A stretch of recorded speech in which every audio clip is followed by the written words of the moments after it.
going after the Stardust then, are you? Which one of these two lucky souls is going with you?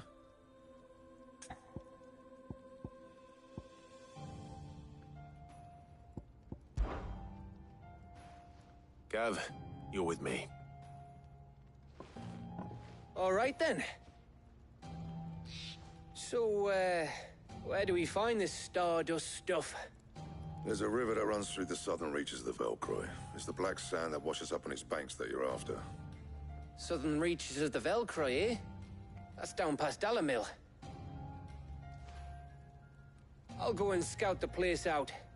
See about hiring us a wagon to bring the stuff back to. All right. I'll meet you by the river.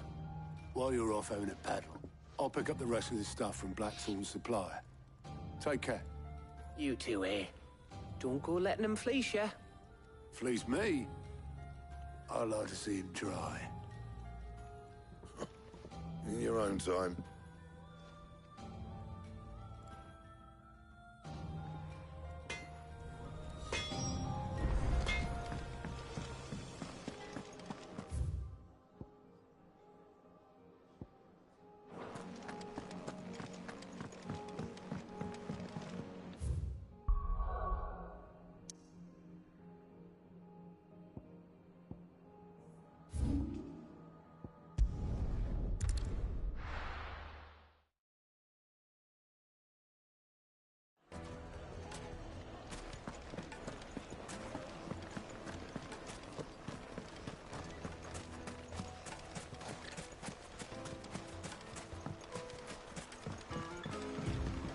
Looks like I found the river.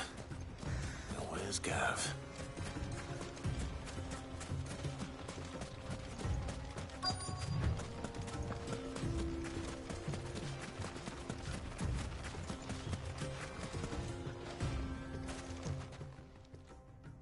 Sorry to keep you, Gav.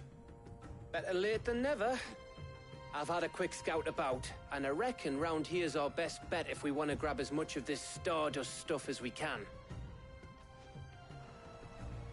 Don't know what Blackthorn's planning to do with it, though. I asked over in Dalamil, and they seem to think it was worthless. But if Stardust is what Blackthorn wants, Stardust is what he'll get.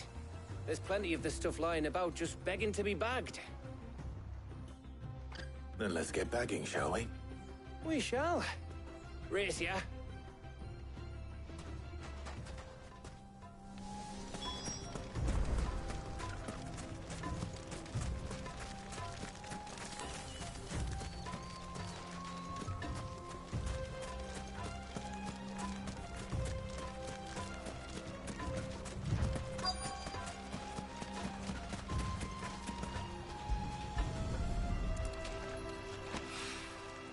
So this is Stardust.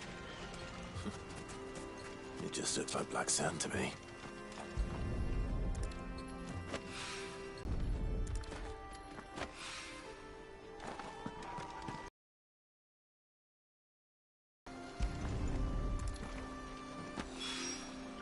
That should be enough for now. Let's see how Gav's getting on.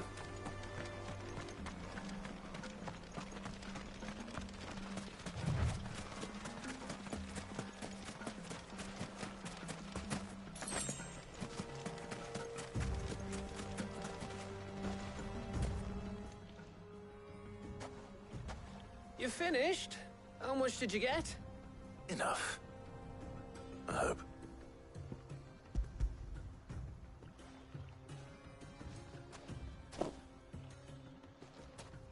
Oh, you win. That might even be enough for old Blackthorn. Hey, before we go, do you mind if we have a chat?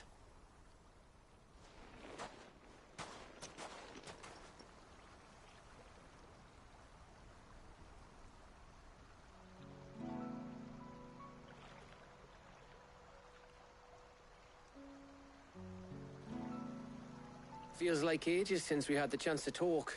You know, man to man like. It does, doesn't it? Back when you first took Sid's name, we were talking all the time. Working out what to do in that. There was a lot to work out. And there still is. Those shoulders of yours starting to feel the strain? Hardly ever see you around the hideaway nowadays. Always on some errand or other. You can take a day off, you know.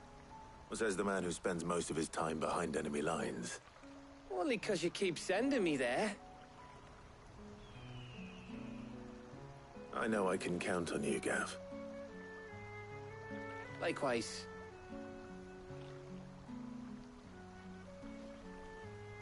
So you keep sending me wherever you need to, and I'll keep going.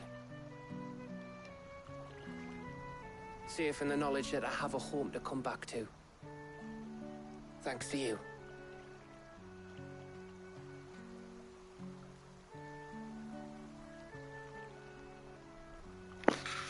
Yes.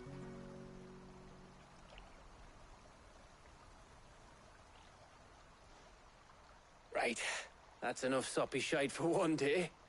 We'd better get this lot back to Blackthorn before he slings his hammer at someone. You go on ahead. And try to get some rest once you're there. Oh, I plan to. Believe you me. After Blackthorn gets what he needs, of course.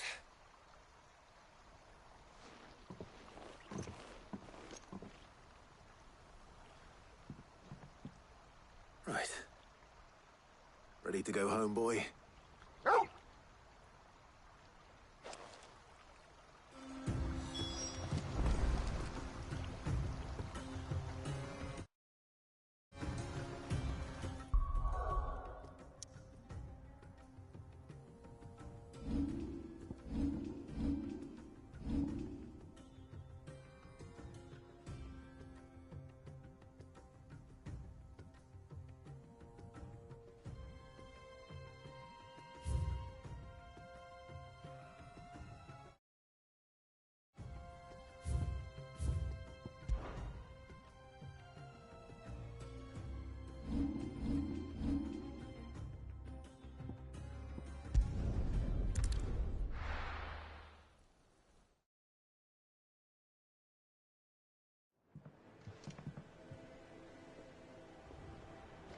Let's hope this is all Blackthorn needs.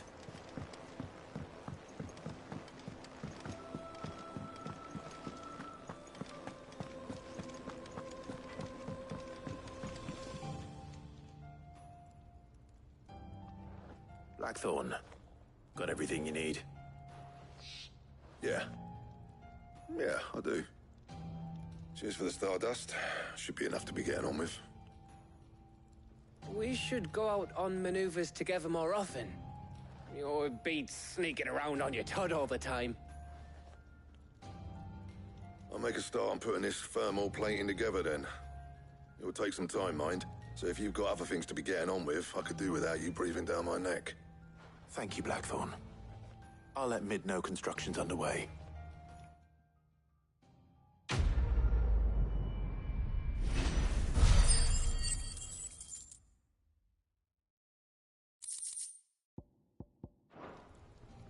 Suppose we'd better be getting back to work too.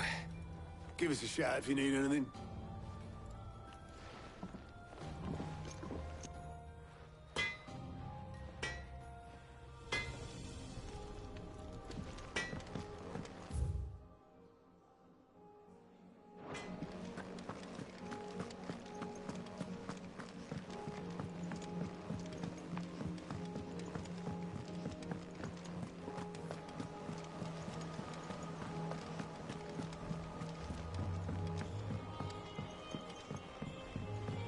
We're seeing troops amassing at every border. No surprises there. Oh, I wasn't expecting you back, so. Here you are. All done?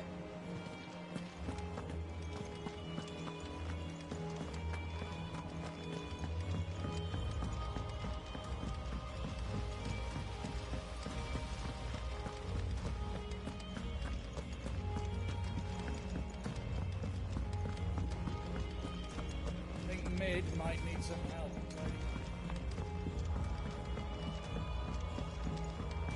If I don't come up with something soon. You'll be pleased to hear that Blackthorn's started work on the plating. Excellent. One down, two to go. So, what's next? The helm, of course. For this, we'll be repurposing fallen scrap. Salvage from the ruins? I thought that material was all but impossible to work. Ah, but we don't have to. I'm sorry.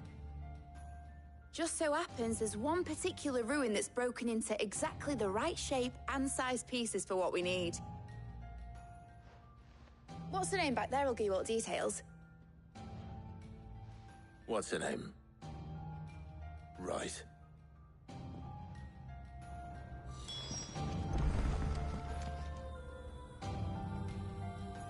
Oh, Sid, is this about the helm? Yes. Mid said I should speak with you. I'll show you the plans then.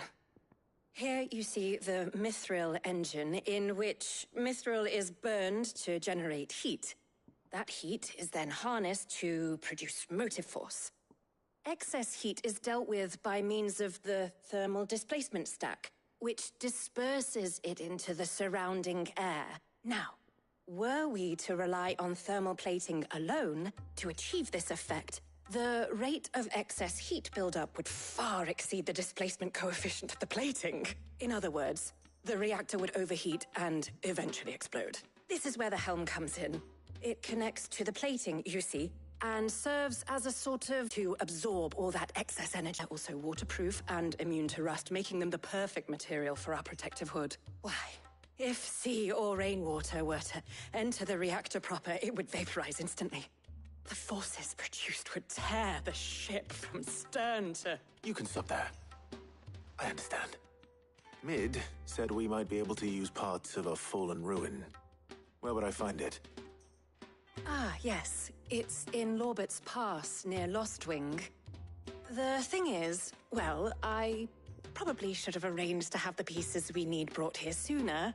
You see, a certain unwanted visitor has taken up residence there. It's no longer a matter of just walking in and taking them. It's, going to be considerably more dangerous than that. I see. Then I suppose I'd better deal with this unwanted visitor for you. Would that help? Oh, very much. Thank you, Sid. I'll gather my team and head there right away. We'll meet you outside the ruins.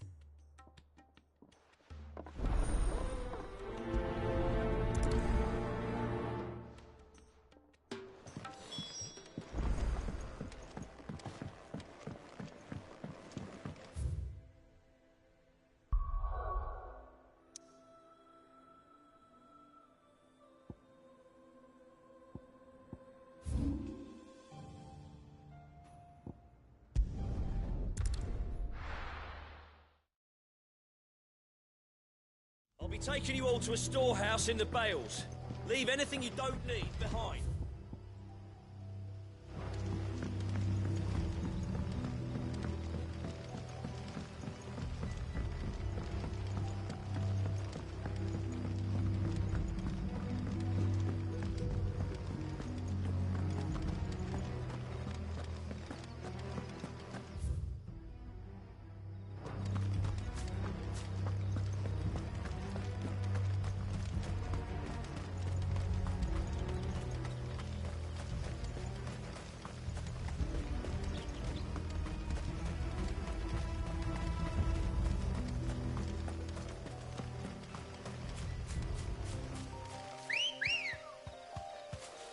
Good girl. Fly, Ambrosia.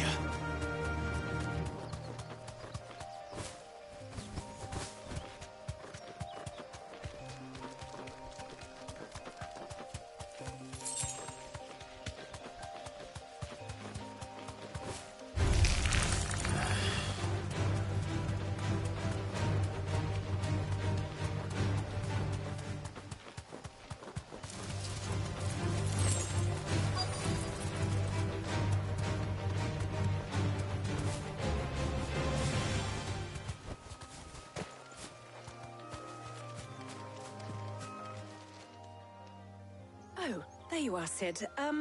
Thanks so much for coming. The, ruins are just over there, as is the creature I told you about. Of course.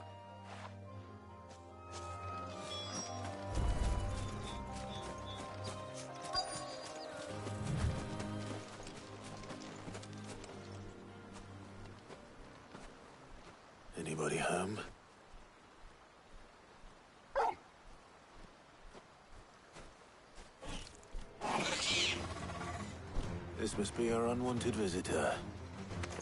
Time to go. Go for it!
The things I do for you, Mid.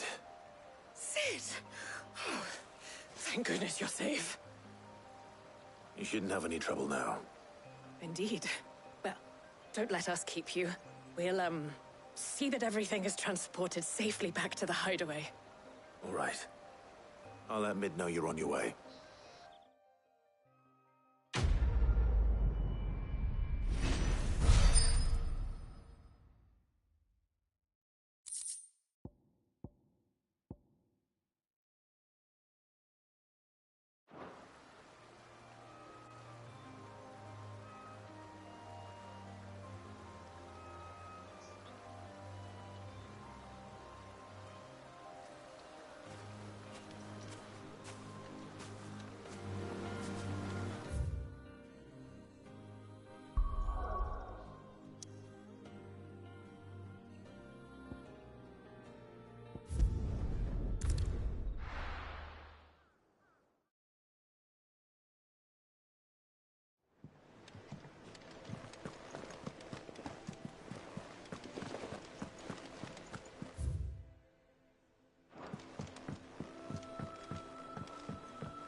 We're seeing troops amassing at every border.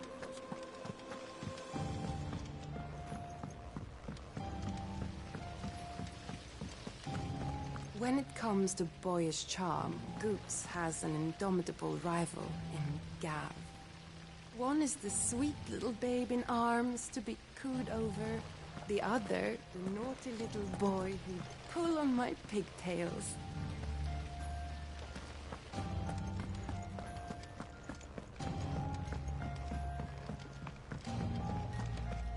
Think Mid might need some help.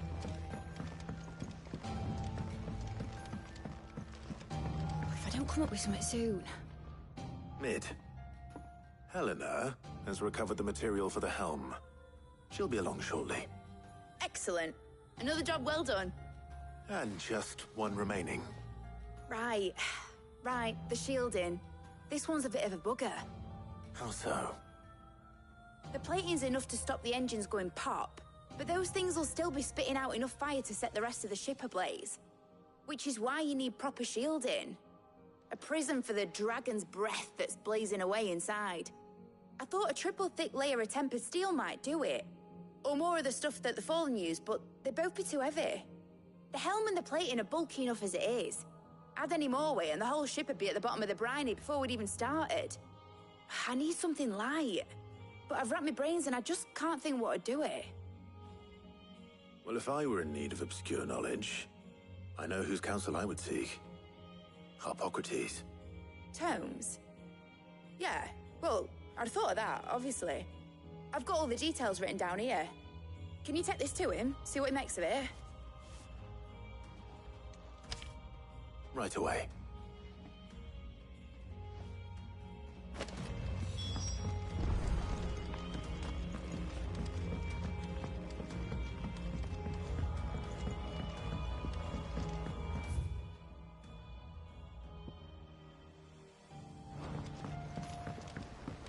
Editors started reading books that don't have any pictures in. Mid hasn't been.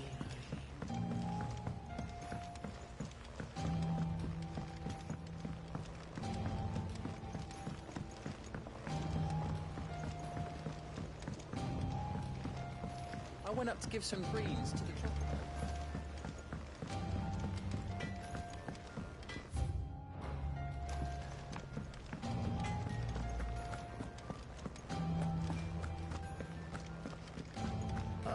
I'm never drinking again.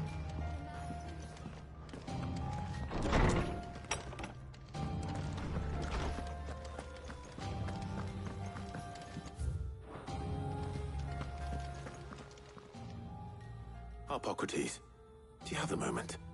For you, Clive? Always. Well, actually, it's for Mid this time. Could you take a look at this?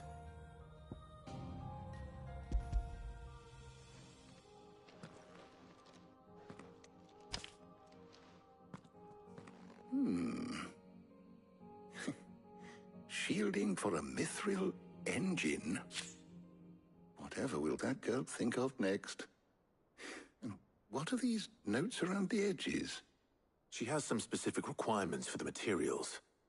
The shielding needs to be able to resist extreme heat on the inside, and yet remain cool enough on the outside not to set the ship alight, while also being light enough not to sink it. As you can imagine, she's struggling to find anything that meets her needs. I see. I wondered if you might know of a solution, or if you might be able to search the records for one. Perhaps it is not a different material she requires, but a different approach. What do you mean? Consider the lake we have made our home. Its blighted waters eat away far more quickly than fresh water or even brine, at timber and steel alike. And yet, we have made a home here from those very materials nonetheless. We have. But Bardolph must varnish every board twice over to keep it from rotting. And Obelus complains that without a constant supply of pitch. I see. Early Gregorian histories speak of a preparation known as moondew. It is said to be able to resist even the most ferocious flames. Before the dragoons tamed the worms and wyverns of the realm, nobles would daub their castle walls with it in order to guard against dragonfire. So if we could recreate it... It might be applied to some material or other in order to provide the protection Mid requires. As to how best to apply it and to what material, perhaps Bardolph and Obelus might be of assistance. I shall speak to them and see what wisdom they might have to offer. If you would be so kind as to procure the necessary ingredients, I shall discuss the specifics of how it might be most effectively put to use with our two friends. The knowledge of the past may yet prove useful to we of the modern era. Thank you, Harpocrates. And since you're asking others to help you, perhaps I should too.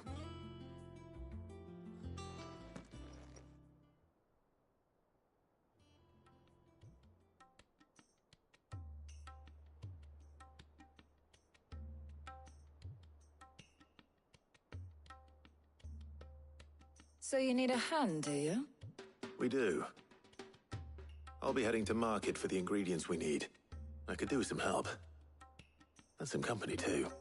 The other can assist me in researching how best to prepare the shielding itself. Can we count on your aid? Always. Well, if Jill's game. Thank you. I am sure either of these fine young minds would prove indispensable in my research. I leave the decision as to who will go with whom in your capable hands, Clive.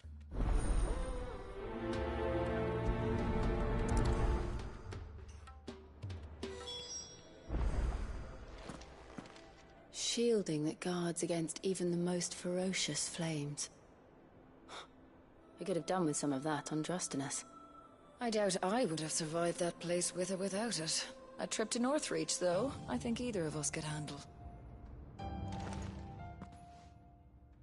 So, Clive, have you made your decision? Who will accompany you on your little excursion?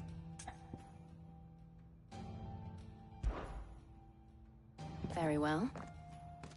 So then, what do we need to find? I have taken the liberty of preparing a list. Here. White chocobo eggs. Pepio nuts. Are you sure this list is right? Everything on here seems very edible. I would have thought the ingredients would be a little more exotic. Though these items may seem mundane, they have potent effects that are rarely exploited, effects for which they were once highly prized. So much so, in fact, that they were harvested almost to extinction, hence moon dews having fallen from favor. Now, of course, they can be obtained with ease. You should be able to find everything you need at the market in Northreach. Is that so? I've been meaning to visit Northreach anyway. I'll set out now. Join me there when you're ready. I will. Until then. You two enjoy yourselves. You too, Talia.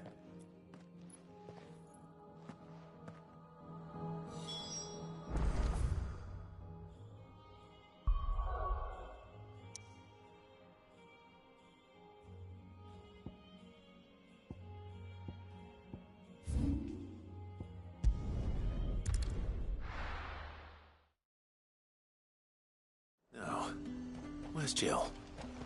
There's talk, but the glass... How the hell is anyone supposed to... All anyone ever wants. Fred! Cut! Come and get... Up! You'll not find...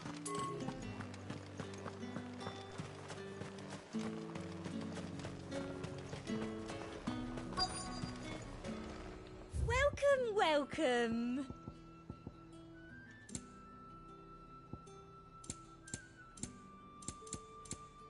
Price is the same for everyone, darling.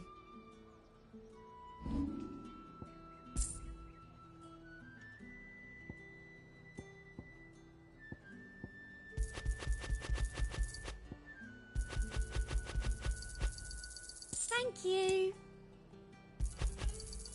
I doubt you'll get more than that in the capital. That's the best I can do.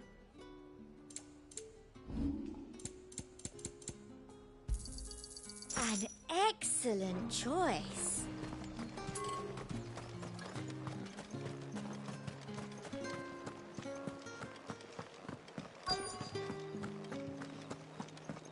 Are those Pepio nuts? Can never tell. How goes the hunt for ingredients? I've only just started. I'm sure everything we need is somewhere amongst all these stalls, though. Why don't we split up and see? We'll take a couple of ingredients each. All right. What am I looking for? How about you look for the Pepio nuts and some garlic? I'll find the other things we need. We can meet by the gate when we're finished.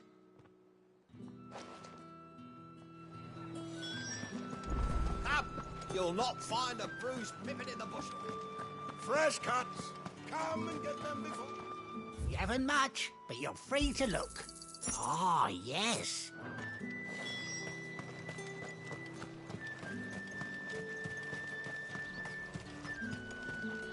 What do you want? Go on. Take it. Good riddance. That's everything. Let's see how Jill's getting on. How the hell is anyone supposed to... All anyone ever wants anymore.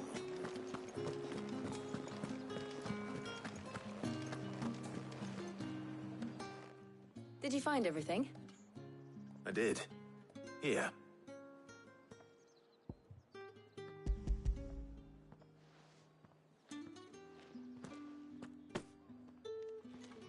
Garlic and Pepio nuts. Perfect. Now all that remains is for Harpocrates to somehow turn all this into what Mid needs to keep her engine cool.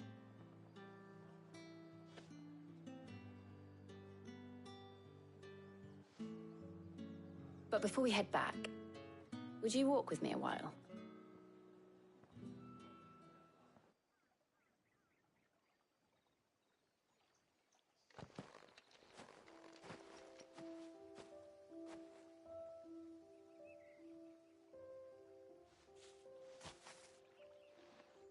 Thank you for asking me to help you today.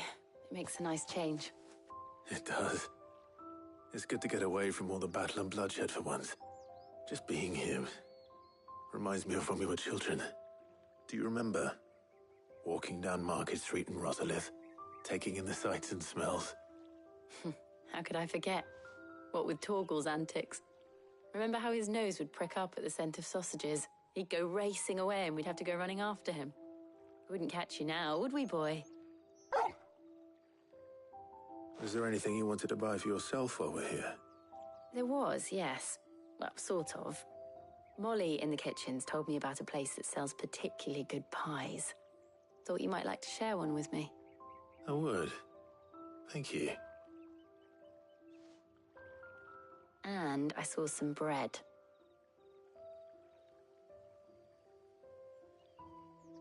Big white cobs like the baker back in Rosalith used to make. What do you think? I thought we might get some soup to dip it in. But then I tried a slice of the butcher's dry-cured ham and it was just... oh. You all right? Sorry. It's just...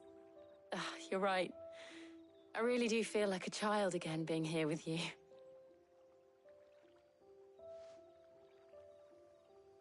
Clive. Is it wrong of me to enjoy this? No, Jill. This is how life should be. And it's how our lives will be when our work is finally done. When we can live on our own terms. I hope so. Thank you, Clive.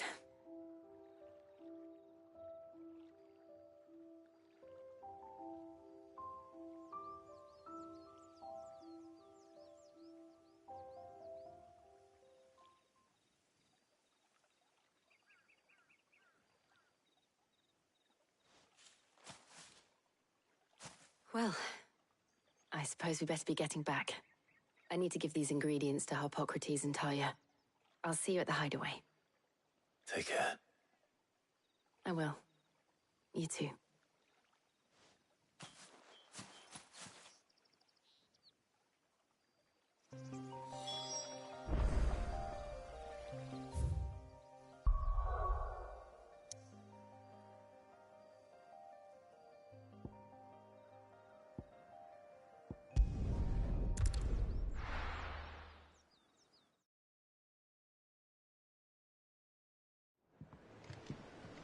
I wonder how Harpocrates is getting on with the Moondew.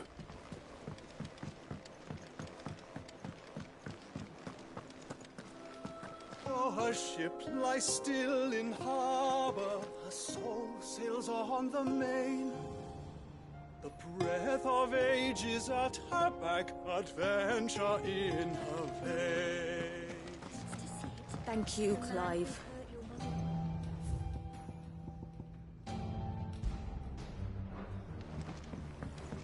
The nobleman who visited. Was that...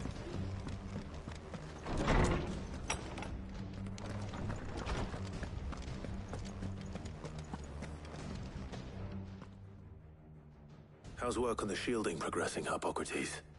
Well, very well indeed. And thanks in no small part to your kind assistance. I was just explaining to Talia how we might best go about preparing the Moondew. And now that we have all the ingredients, we may begin. You can count on me. I've mixed more than a few mysterious concoctions in my time. I'm sure you have. What about the shielding itself? Work is underway, under the watchful eyes of Bardolph and Obolus. Apparently, it'll be ready soon. Thank you. All of you. Right then. Jill, would you join me in the infirmary? Many hands make light work and all that. Of course.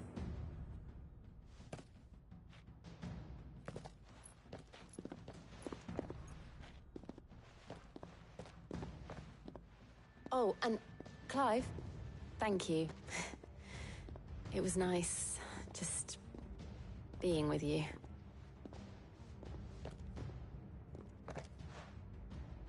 It appears our work here is almost at an end.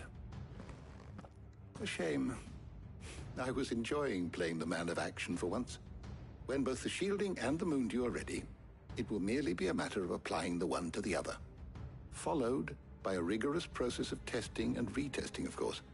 Perhaps someone ought to warn young Mid of that. Leave it to me. Thank you, Hippocrates.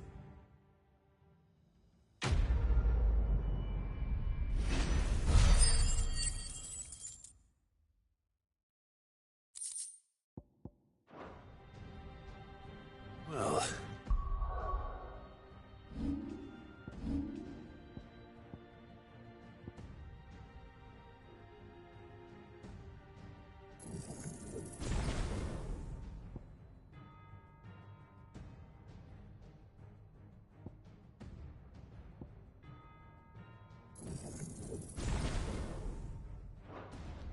I better go and give Mid the good news then.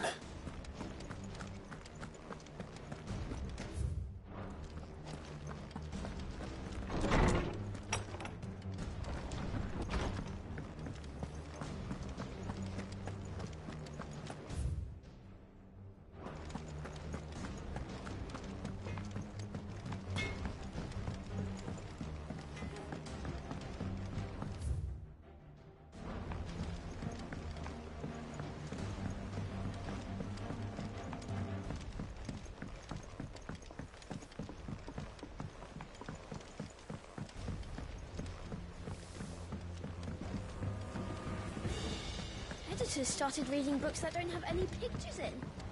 Why would anyone want to do that? I knew it was a good idea to have editors study alongside the children. It's really stoked their competitive spirit. I have done it, Sid. I have learned all the letters, every one.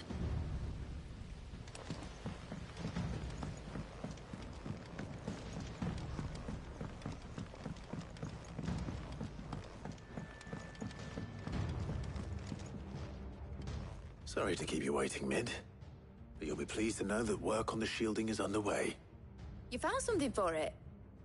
In a manner of speaking, Hippocrates knew of a substance that's highly resistant to heat. A coating that should provide the protection you need. He's supervising the construction and testing of the shielding as we speak. Brilliant! I knew you wouldn't let me down. Don't thank me. I'm just the errand boy. Right then. Better start working out how to bolt all these bits together. To the Black Hammer!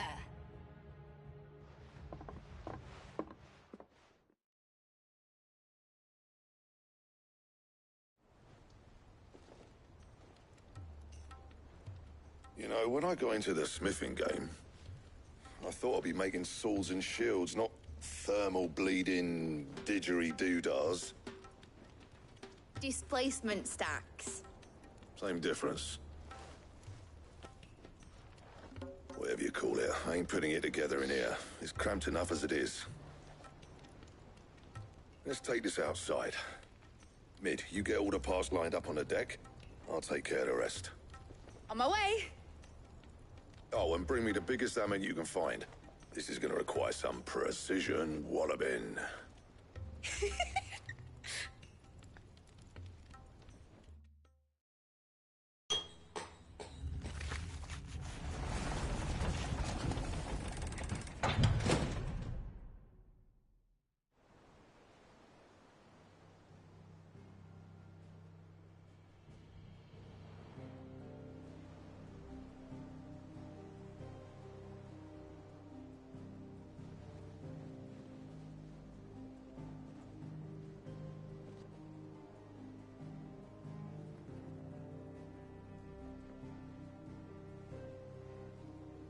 It's finished! It's finally finished!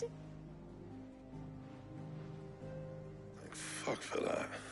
I'll be feeling my hammer arm for weeks. Thank you, Clive, Blackthorn, everyone. That's one down and just 3 more to go. I'm sorry. Oh, didn't I tell you? The Enterprise has 4 Mithril engines, and we'll be needing a displacement stack for each. You don't mean... Don't worry. Now they've got a finished one to work off. My gang in Canva can build the rest. Good luck to them, I say. Right, I'm off to get a sling for this elbow. Any other work comes in, keep it to yourselves, eh?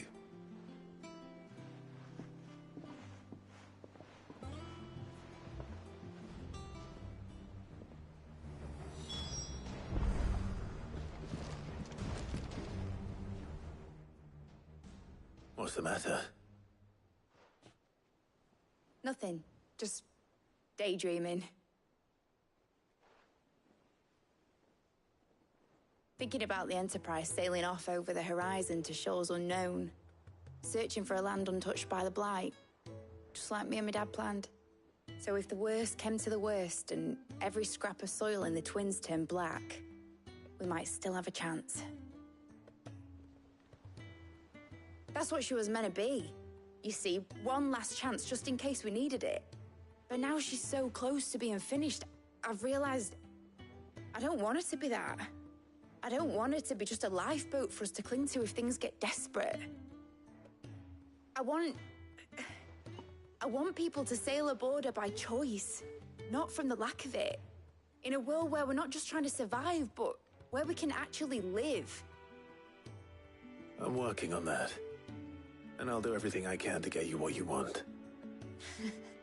Don't you always? All right. My mind's made up.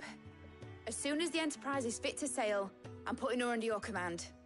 Sod our plans, I'm trusting in yours. Are you sure about this?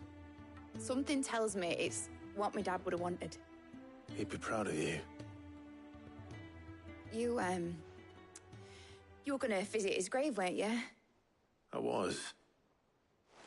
And you can come too, now that your little project is finished. Right.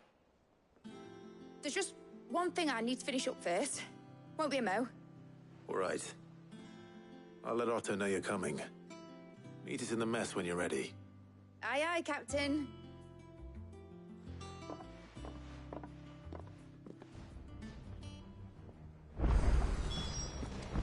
Is that the thing Tomes helped to build? Yeah. He said it was some sort of...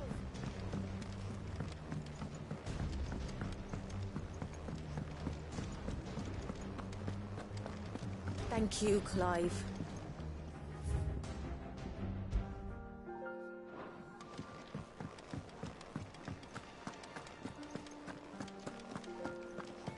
He cracked the crystal too.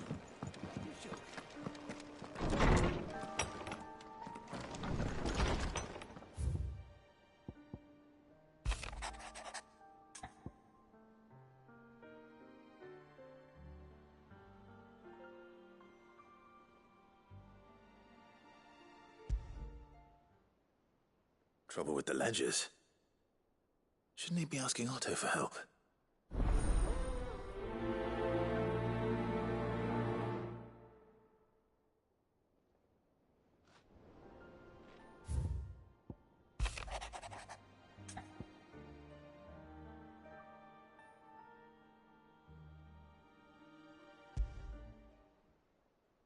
What could be wrong with Torgor?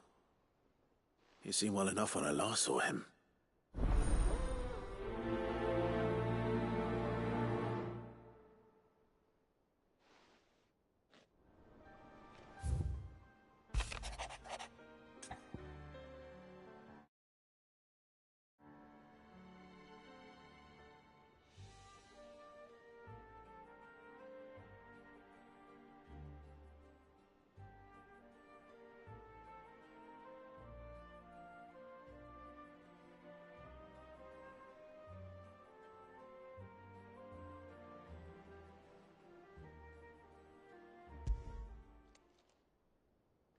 Hopefully it's nothing. But I should speak to Blackthorn just in case.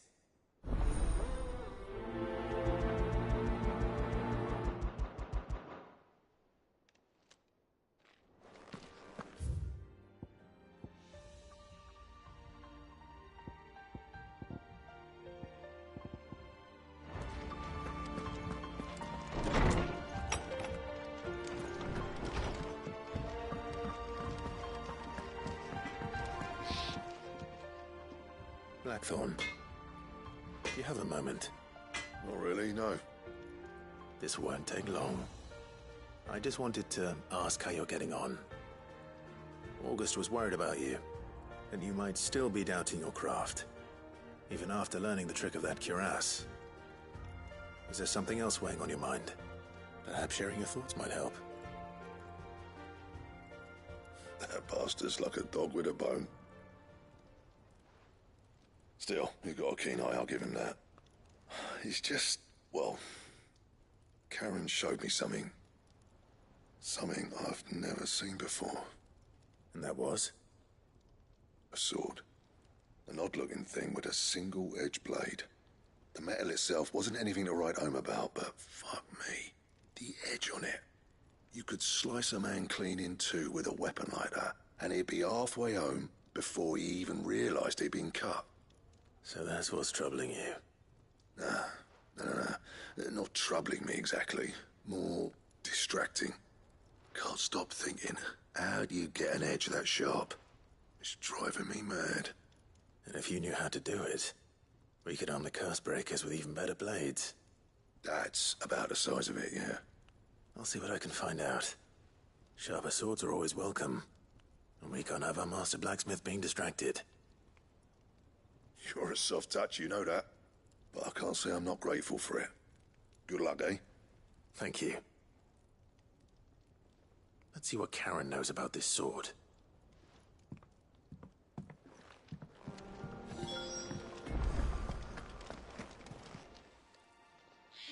I got your note. You think something's wrong with Torgal? So you can read. Congratulations. But I didn't say how we're wrong with him. I said something weren't right. He's not been eating me treats. He used to love cracking the bones from Molly's boiled brown, but now he won't so much as look at them. Didn't like him. Which is why I'm of a mind that his mind's on something else. You've not been working him too hard, have you? No harder than usual. Is that it, boy? Do you need a rest? What was it he said he was? A frost wolf? That's what the lawsman seems to think.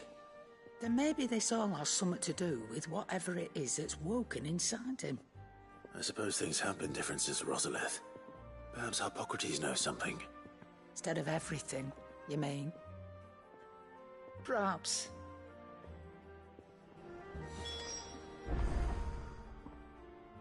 You're looking well, Karen. What do you want? Out with it.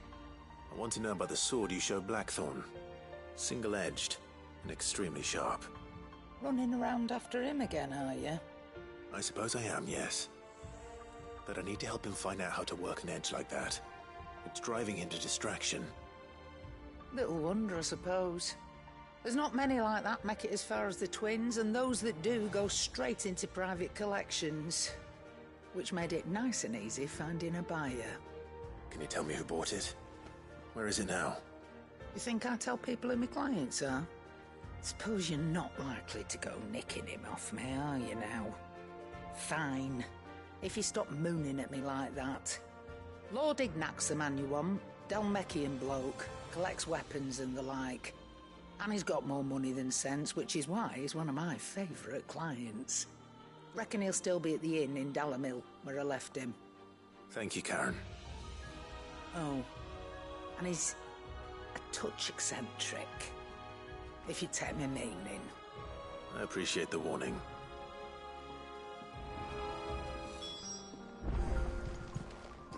Gilgamesh?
Lawsman, I need to ask you about Torgal.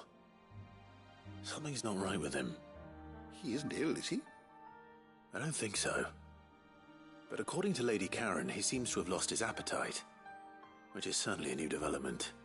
She says he's hardly been touching his bones of late, and she believes it may have something to do with what happened at Rosalith Castle. I rather think she might be right, though not about his appetite. All canids are instinctively inclined to crack open bones for the rich marrow that resides within, and I see no reason why a frostwolf should be any different. Accordingly, I suspect it is not a lack of appetite that afflicts Torgal, but a surfeit of it. If we assume that his newfound magics require additional nourishment to sustain, it may well be that the bones Lady Karen is accustomed to providing are no longer sufficient. Frostwolves, after all, habitually prey upon far larger animals, whose bones may yield altogether different nutrients. As to where one might find a suitable substitute, some antelopes that graze the meadows of eastern Rosaria have been known to grow to a size more than double that of their lesser cousins. I don't recall ever seeing any that large. And little wonder. The oldest and largest such creatures rarely leave the safety of the highlands for fear of predators. The last elder antelope sighting I recall hearing about took place near Cressida, and that was long before the village was abandoned. Even so, it seems like a good place to start. Good hunting, Clive.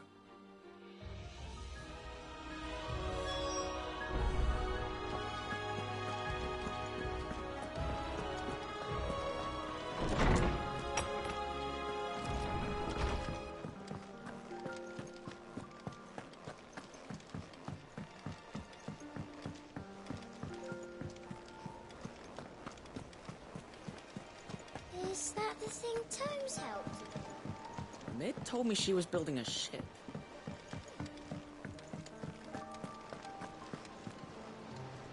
Clive, did you get my letter? That's why I'm here. Shh. Otto might be listening. Is this better? A little. Listen, I've some bad news. It turns out the Hideaway may be slightly behind in its payment to certain lenders, and it may be my fault. But I swear to the goddess, I thought I had the numbers square. Sadly, that square turned out to be more of a circle. Zero, you might say. I can straighten it out, I swear, but it's going to take some time, and I'm going to need help keeping it from Otto. Bit late for that, I'd say. There you are! What a surprise! So let me get this straight. You forget to pay our lenders what they're due, and instead of coming straight to me, you get Clive to come to you. And I hope he'll dig you out of the hole you've dug for yourself. Clive, the man in charge of the place you've been cheerfully trying to bankrupt. And you thought this was a cunning plan. Why? Well, who needs paying? Oh, just Martha. And the Dame. And, well, Lady Karen. But only 500 talents. We owe 3 of our most trusted friends 5 million gil. Each. 5 million each. They lent us the bulk of the money we used to rebuild the Hideaway, you see, and, well, I must have made some sort of oversight. Those ledgers were my responsibility, and it was my decision to entrust them to you. This is my fault. Do we have that much to hand? I can always ask my uncle. No, we don't. And no, you won't. We've lightened Lord Rosfield's purse enough. After the king's ransom we had off him, he deserves better than to see our begging bowl. Besides, we'll need to learn to stand on our own if we're gonna make this work. All right. But that doesn't mean you have to shoulder the burden yourself. Is there anything I can do to help? There might be. How'd you fancy taking these to Martha and the dame? Rocks. Rocks, he says. Worth 1,000 talents apiece, these are. A little something Sid and I set aside for when times got lean. And I reckon 15 million in overdue debt probably qualifies. I just hope our associates' eyes are a bit more discerning than yours. I'm sure they will be. Should be me making the rounds, really. But you know how it is with this place. Orders to bark, arses to wipe and all that. I know. Which is why I don't mind going in your place. Go. Do you know why I only gave Master Clive here 2 star rubies? Because you'd rather Lady Karen killed me. Because I'd rather Lady Karen killed you. Yes. Well, I suppose this is goodbye then. Don't worry. I'm sure Karen will understand. Really? Do you think so? No, I don't.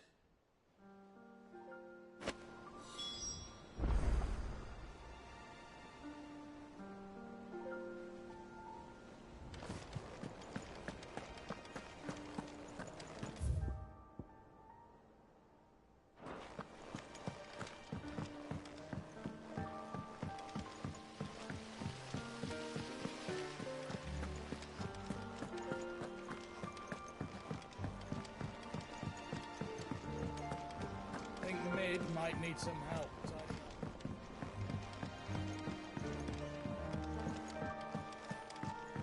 Well. Here, Sid. Reckon you might be just the man to help me out of a bit of bother, if you've a mind to. Let's hear it. Well, it's about this alembic the chief's got me making. Lovely bit of kit it is. Bunging a solution you want splitting, and it will separate it out, just like that.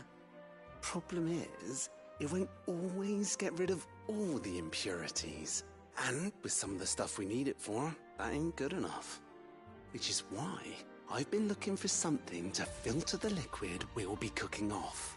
And that's where I was hoping you could help me out.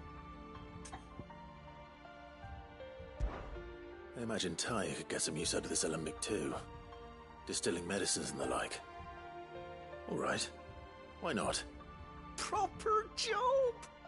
So what exactly do you need for this filter? Nothing but bomb ash'll do, says the chief. Gave me a sample she'd obtained from the university stores. Couldn't believe my eyes.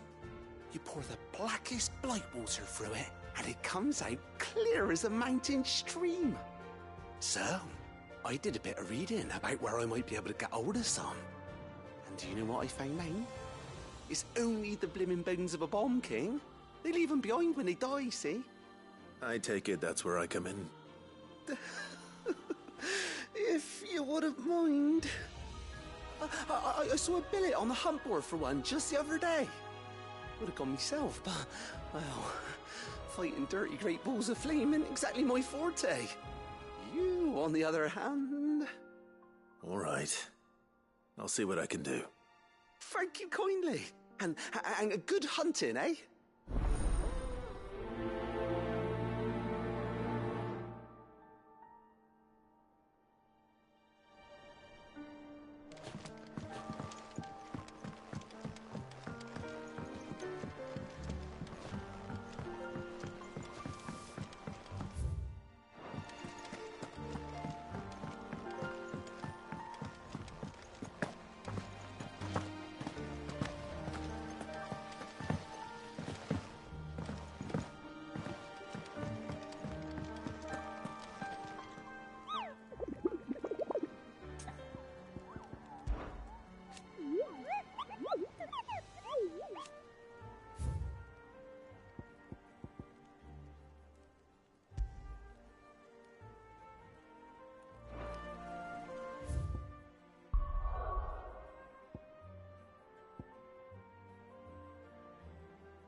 That'll do, girl.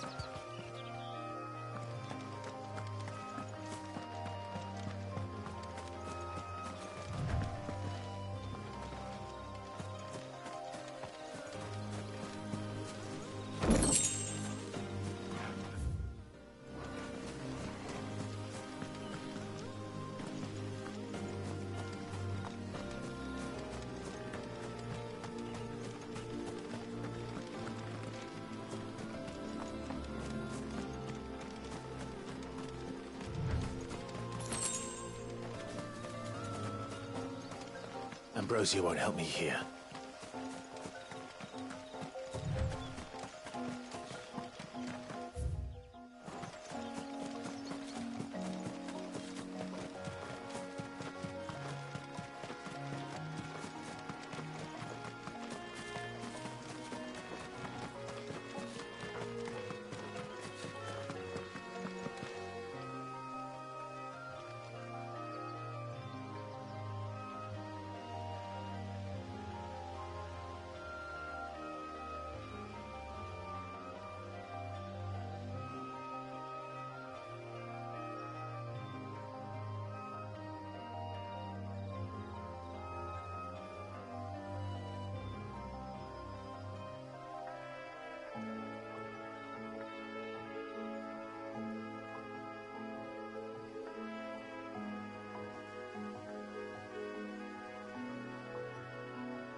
is over. Now to collect the ash. This looks like the stuff. Let's see if there's any more.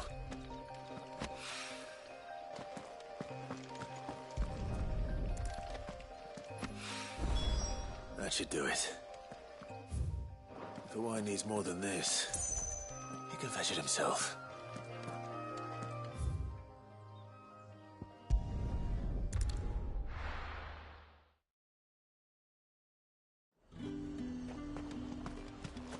There's talk at the glass gate.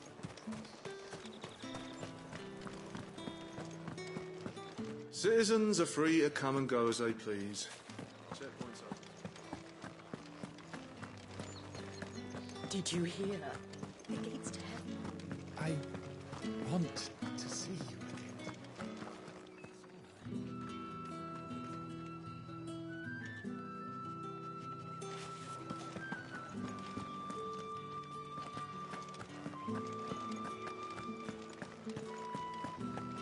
Time was there were great coin sacks swinging from every belt in town.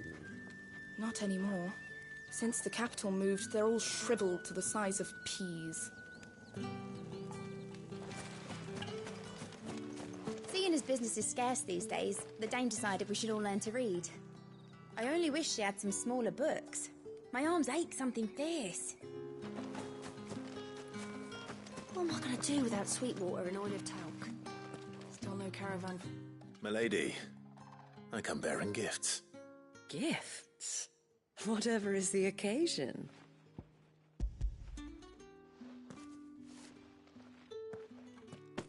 Oh my. Clive, you really have outdone yourself. Otto asked me to give it to you. To settle the Hideaway's debt with the Veil. And to compensate you for the time it took us to do so. You disappoint me, Clive. I thought you might finally be warming to me. Tell Otto he can keep his baubles. I tried to tell him as much the first time around. The man owes me nothing, nor does the Hideaway. My contribution to the restoration effort was made freely and willingly. It was the least I could do. You once told me Sid did you a kindness. I'd like to do the same. Please, accept it. For my sake. And for Otto's. For all of us. For all you've done.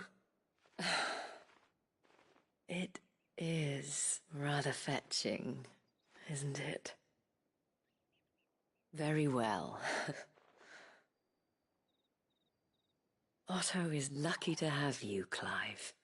I doubt anything could ever replace his son. But you and the others at the Hideaway are the closest thing he has to family. Otto had a son. Long ago, yes. Sid told me Otto lost him when he was just a boy, and blamed himself for not being able to stop it. I don't know how it happened, whether there was anything he could have done, but it was clear that it weighed heavily on him. I didn't know. How could you have? I doubt anyone did. Besides Sid, I've never met a man more keen to bear his sorrows in stoic silence. An ill habit, given that both have always been surrounded by friends desperate to help them. I'm beginning to see that.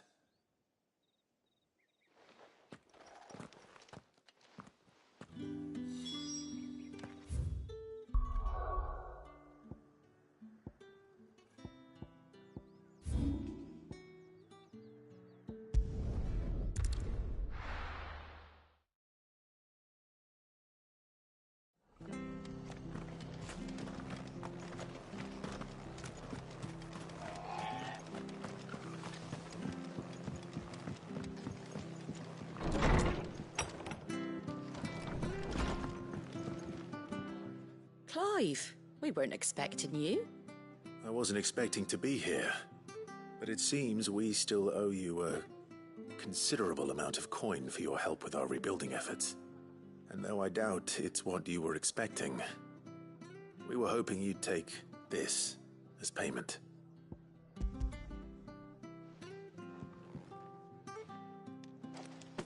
A star ruby? I can't accept this. It's worth at least twice what you owe me. More if you can find yourself the right buyer. Think of the difference as interest. Interest? If word got out I charged that much, no one would ever borrow from me again. Anyway, why are you the one here asking me about this? I'd have expected Otto. Bit much sending the Lord Marquis out to settle your debts, isn't it? The old goat working himself to death again? Something like that. Most days I think he's the only reason the hideaway's still standing. Same as always, eh? Back when the place was nothing but a twinkle in the eye of a recently retired Lord Commander, word is he was the first one Sid reached out to. Probably knew that without his strong arm and level head, the idea would never get off the ground. Sid may have been the face of the hideaway, but Otto's always been the backbone. And when Sid passed away, we were all worried that would be the end of it. That Otto would just give up. His death was hard on everyone. But it must have hit Otto hardest of all. But he didn't give up, did he? Quite the opposite, in fact. If I recall, he was the one who nominated you as Sid's replacement, and rallied the rest around you. I reckon what he saw in Sid, he saw in you too. And don't we all? Doesn't hurt that you're half as stubborn and twice as handsome, neither. That, and you keep him company. I suppose I do.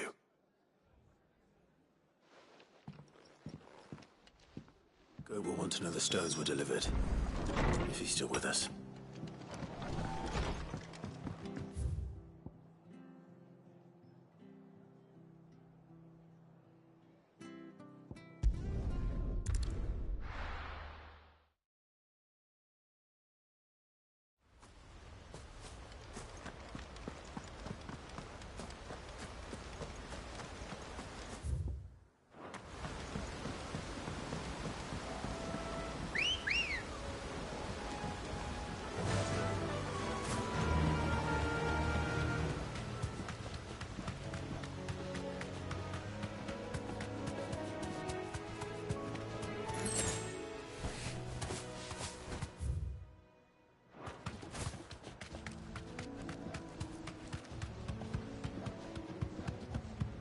That's better.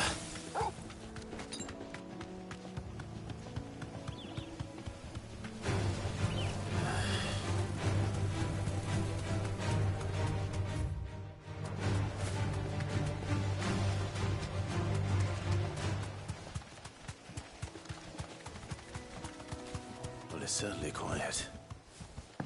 If I were a giant antelope, it would seem like just the place.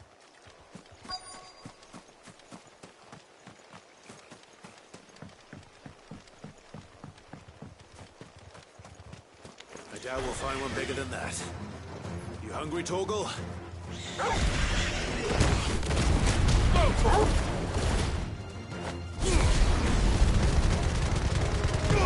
Torgal, kill! Too slow. Garuda! Over here!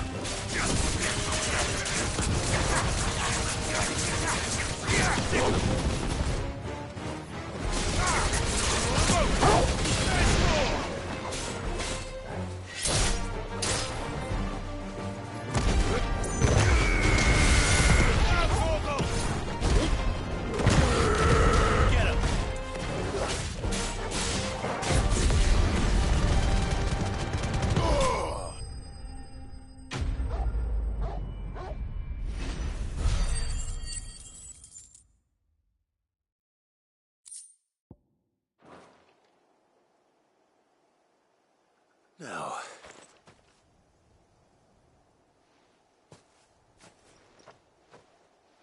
will it be enough, I wonder?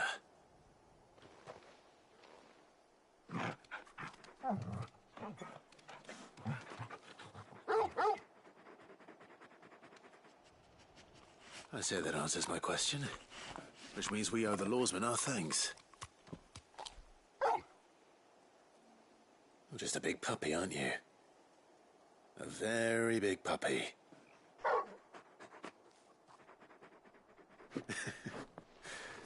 You'd do know you can take that with you, Torgal.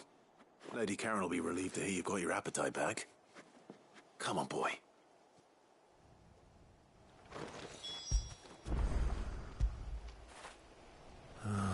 Torgal.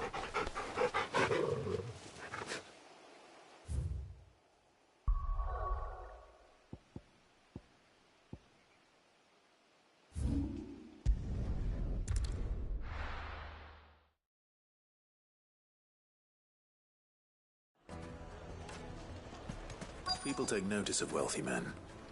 Shouldn't be too hard to track down Karen's collector. The St. Drake's Fang is gone. The whole Mother Crystal gone.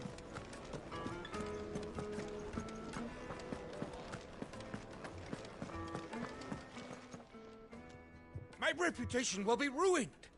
Ruined! Calm yourself, Lord Ignac, I beg of you, before you do yourself a mischief. Pardon the intrusion, but... Out! Get out! I paid for these rooms so I wouldn't be disturbed. Leave me be! Please, allow me to apologize. His lordship is going through a difficult time, and he's never been fond of guests arriving unannounced. Radim! Get rid of the filthy oaf this instant! Very good, Lord Ignac. Would you mind stepping outside for a moment?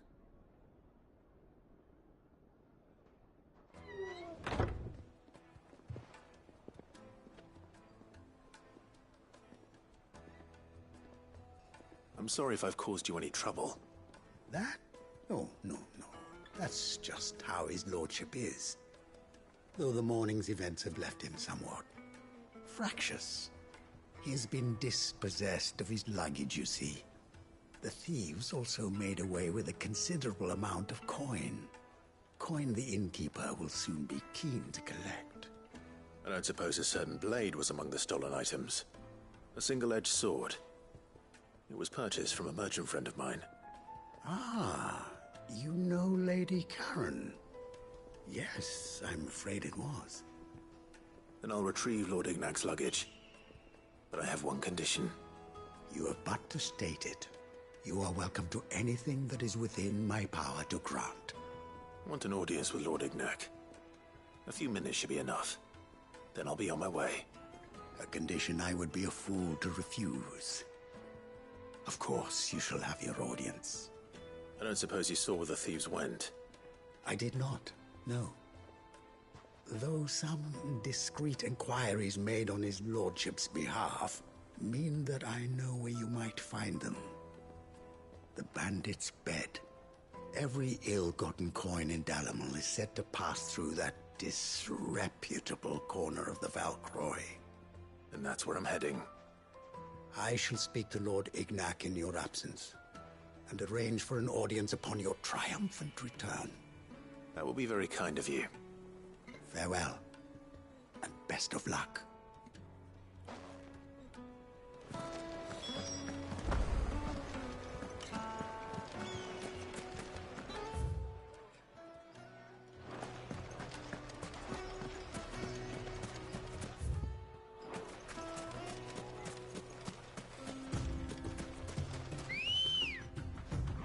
Come on.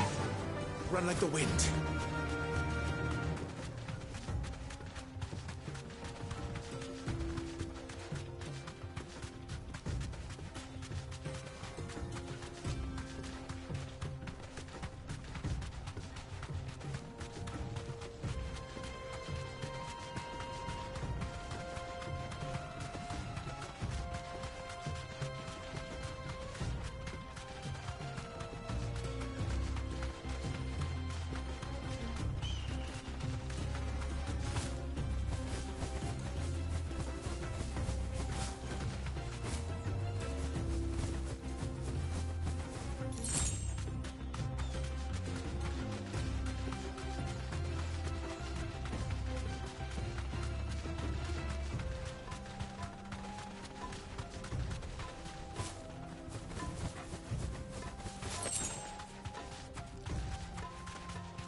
got company! Come on, lads, let's tear the bastard's head off! Now, Gorgo! Stay down!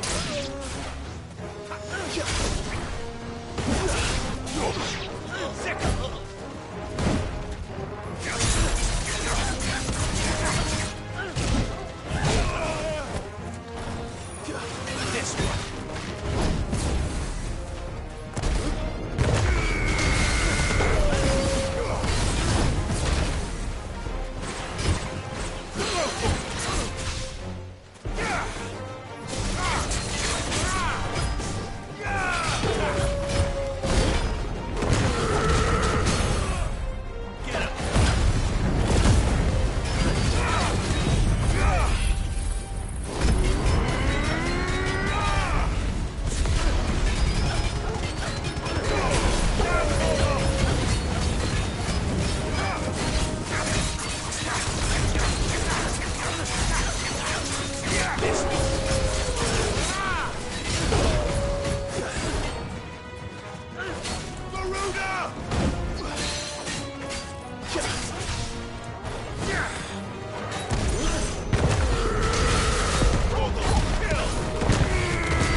It's over. Yeah!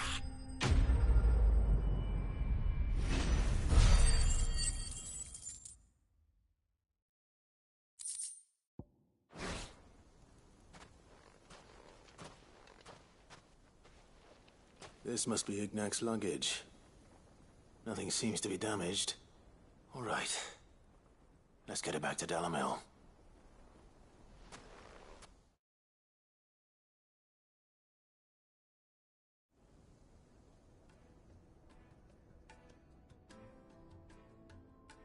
I hear I have you to thank for the return of my effects. What shall I call you, my good man? Wyvern. Glad to make your acquaintance. A formidable name indeed. Well, Wyvern, I appear to be in your debt. Radim here tells me you wished for an audience. Is that all? A few moments of your time should suffice, yes. You're a peculiar fellow, Wyvern. All right. Speak. Master Wyvern was wondering if you could tell him about a certain single-edged sword you recently acquired. Oh, a true work of art, that one. Karen drove me hard on the price, but I would have sold her Radim here to get my hands on that sword. It was made in the Outer Isles, far beyond the Twins, and is used exclusively by the practitioners of a unique school of swordsmanship. They believe no combat should ever exceed a single strike, and hone their blades to such perfection that none ever does. Each sword is made for that one perfect stroke, and for that stroke only. They crack upon a second blow. There's a brutal sort of beauty to it, really. But how do they hone such an edge? Fine question. Why, they use a whetstone, of course. Whetstones, rather. A whole array of them, ranging from the coarse to the fine. 10,000 licks with the sharpening stone, then 10,000 more. But it is the final stone which lends the blade its legendary sharpness. A mineral quite foreign to this great realm of ours. And that is the key. The secret ingredient. Wyvern, it occurs to me that my little lecture is hardly equal to services rendered. Take this, together with my regards. The very stone of which I spoke, far rarer among collectors than even the blade itself, and a far more fitting payment. Thank you. Pardon the intrusion, my lordship. However, it is long past time we prepared ourselves to depart. So it is. I am locked in bitter competition with a rival collector of curiosities. I am one step ahead of the unscrupulous scoundrel, but he is hard at my heels. Are there many other collectors out there? Too many to count, but only one do I consider my nemesis. Lord Byron Rosfield. And is a perennial thorn in my side. I can imagine. Farewell, Wyvern. May our paths cross again. Radim, we mustn't dawdle.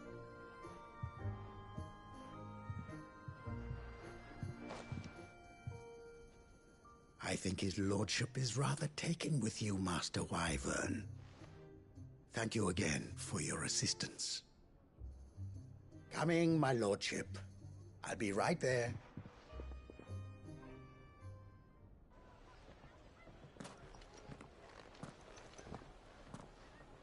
Trust Uncle Byron to find such an interesting rival. Now, let's see what Blackthorn makes of this whetstone, shall we?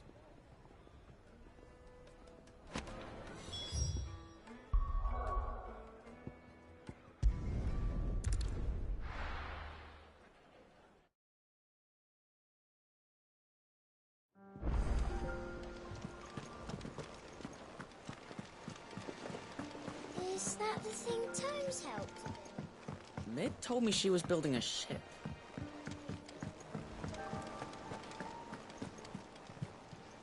Goat. Still alive, I see. So Lady Karen accepted the ruby. Ah, about that. I tried my best, but she was just too stubborn to take it. She threw it right back in my face, in fact, and told me I could stick my stupid stone where the sun don't shine. Karen refused payment. I hope it wasn't something I said. I'm sure you were as tactful as ever. Let me see what I can do. Oh, wonderful. I hope you have better luck than I did.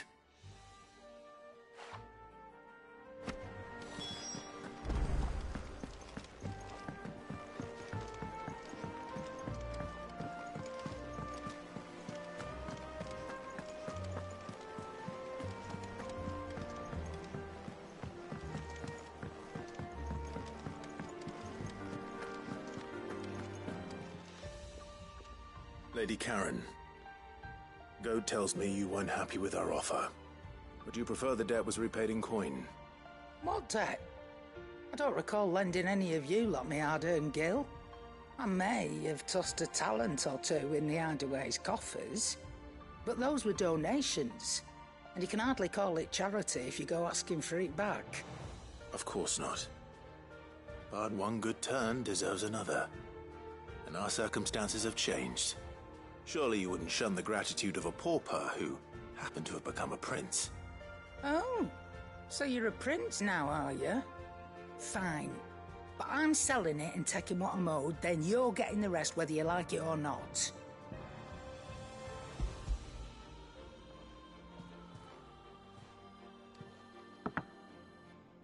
Where'd you even get this? A decent trader might nab 1,000 talents for a star ruby. A canny one, meanwhile, might claim it were nicked from the belt of Sid the Outlaw himself and ask twice as much. Might be I already have a buyer in mind. Might be you even know her. A fine continental maid whose beauty's only eclipsed by a guile in commerce. You wouldn't mind, would you? Not at all. Just be sure to tell her that it's always a pleasure doing business.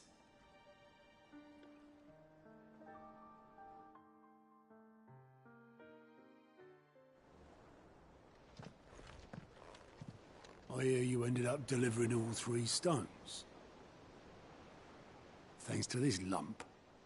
I sometimes wonder what I pay you for. Speaking of which, I still haven't been paid last month's wages. Oh, so you remember what's owed to you then? Get your ass behind that disc of yours and don't get up before those ledgers are square. Right away.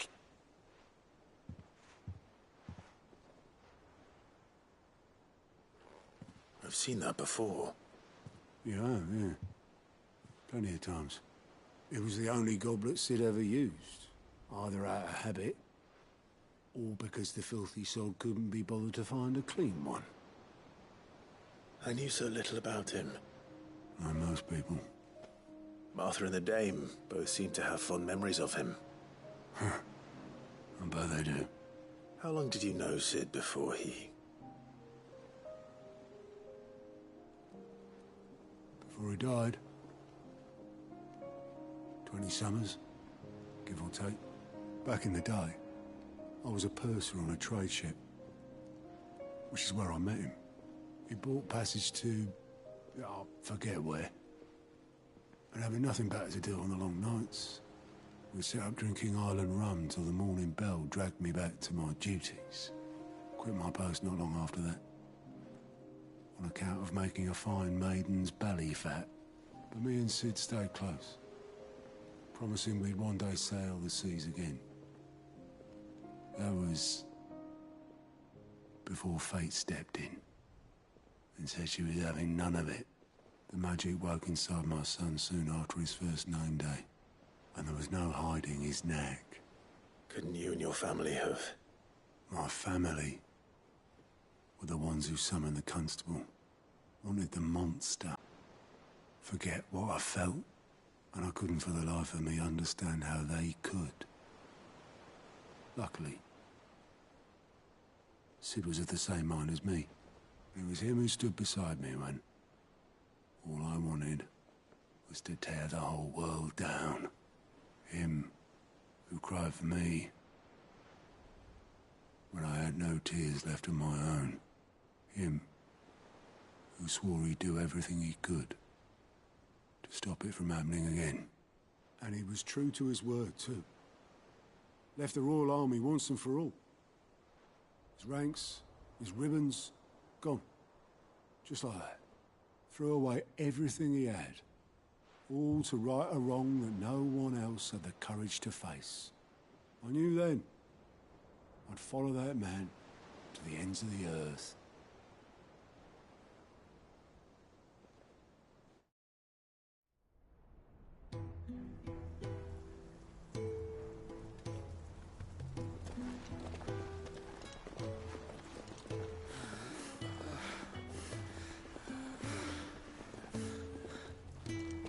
Was always too clever for his own good, was Sid. Saw the world for what it really was, while the rest of us were content to go along with the lie we were shown. And it can't have been easy, bearing that burden alone.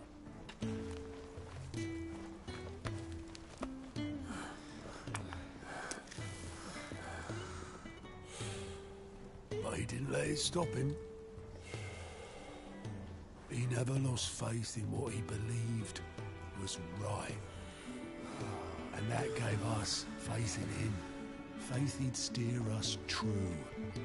So I swore to myself that I'd always be right behind him, ready to catch the stubborn sod, if ever he should fall.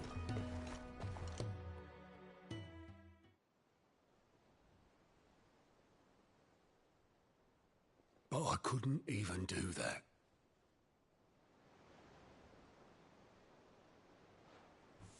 Ignore me. Just the ramblings of a tired old man. Leave that lot. I'll tidy it up in a bit.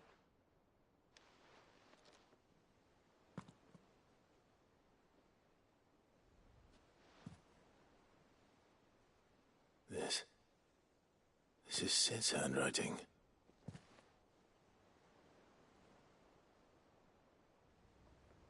Dear Otto. I may be drunk, but I wanted you to know this place would be fucked without you. I love you, you grumpy old sod.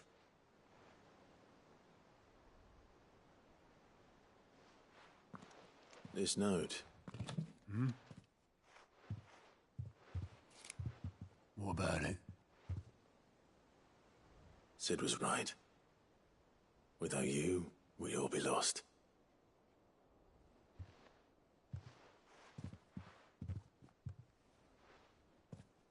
He should have bloody well said so then. Just once. Before he went. But then, why would he?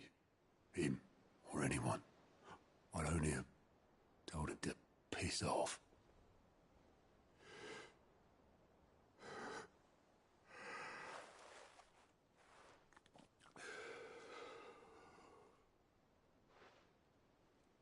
You're wrong, though. Both of you. It was never just me keeping the hideaway afloat. It was all of us. I just shoved people in the right direction. I barely seem to be able to do that anymore.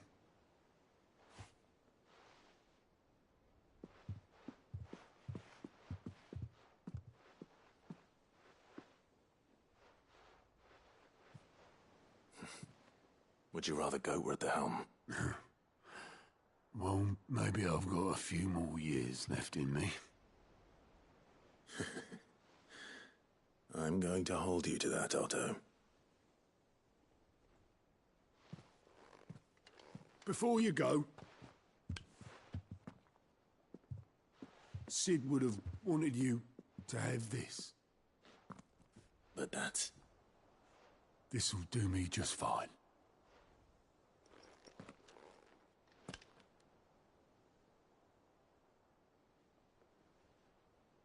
Thanks for the ray of sunshine.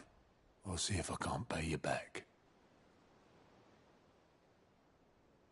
Already have.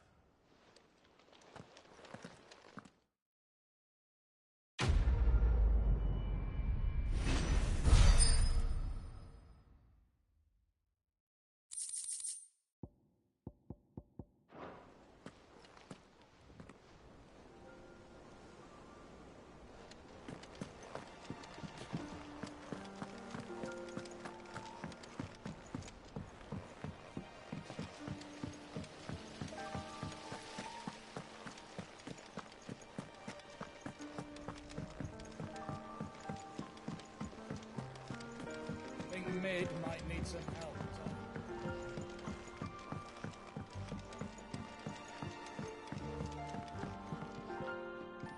All right there, Sid?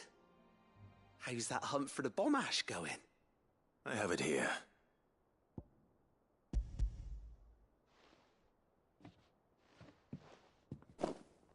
That's the stuff.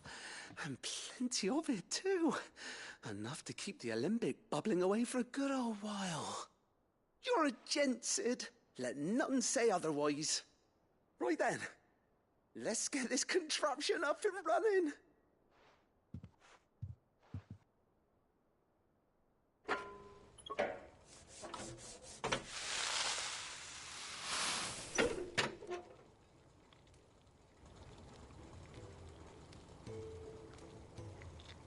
There we have it. The Telemon Alembic. And it works just like the chief said it would. Very impressive. Says the man who cut down a burning boulder. Speaking of which, I still haven't returned the favor. There's no need. The good it will do for the hideaway is reward enough. Don't be silly. Why don't you let me take a look at that bag of yours? The one you keep your potions in. Reckon I could work some magic on that, huh?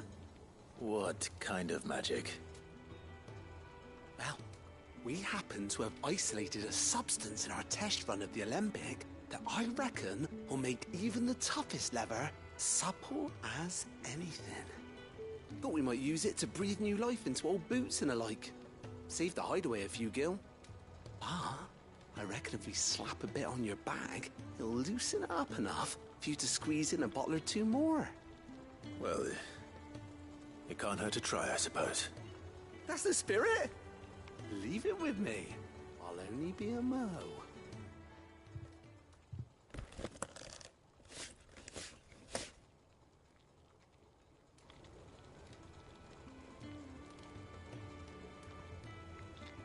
Well, what do you reckon? It certainly feels more flexible. Right? Told you. Thank you. I think. No. Thank you for supporting Mid and the rest of us in our endeavors. Without you, we'd never have been able to discover wonders like that stuff I rubbed on your bag. And I'm telling you, there's plenty more where that came from.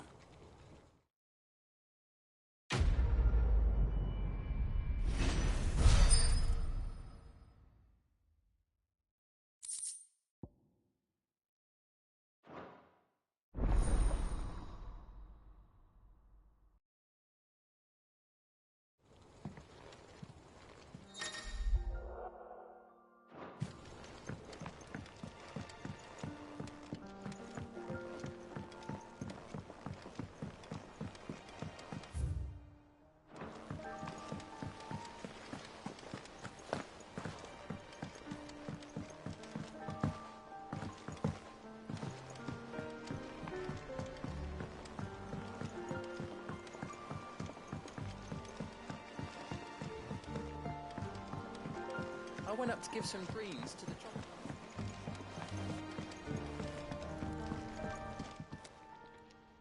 Sorry for the wait, but hopefully you'll agree it was worth it. You learned something about that sword, then? I did better than that.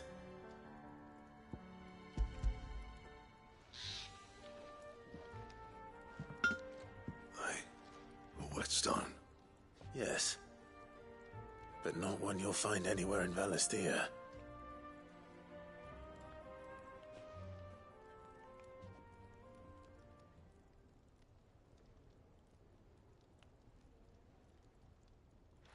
No wonder I couldn't get the same finish on the grinding wheel. One hit and all done, eh? Might not be so bad if all you ever fought were duels. Good luck on the battlefield. Your second opponent would be your last, no matter how good you were. Even so, is there some way it could be used to give the Cursebreakers an edge? I think so, yeah. With this whetstone and the right kind of steel, I could probably even make a twin of the blade that rattled me. But there'd be no replacing this little rock once I worn it down to a sliver. I reckon we get a dozen swords from it, if that. Swords that the Cursebreakers wouldn't know how to wield properly, and that would see them through a single fire piece. Nah, no point trying to copy that thing. Be about as much use as a wax anvil. But finishing our blades with a whetstone this fine, now that's something to consider. And what's finer than fallen masonry, eh? Or more hard-wearing, for that matter. Just imagine it. Good Valisthean steel with an edge as sharp as any found in the Outer Isles. I won't make a copy, nah. I'll make something much better. I'm sure the Cursebreakers will be delighted. Just don't push yourself too hard. Don't you worry about me, sunshine. I've been working day and night since I was half your age, and I'll still be here when you're long gone. Hey, thanks, Clive. I mean it. I owe you one, August too. It's good to know someone's looking out for me. He'll be happy to hear you said that. And I'll see that my debt to you's paid. First new blade I make's got your name on it. You come and find me when you've got the materials. All right. I will.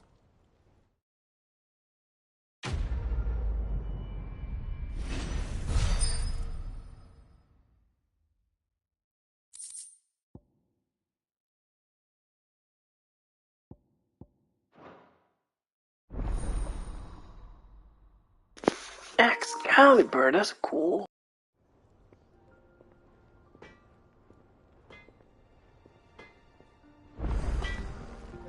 Back, are ya?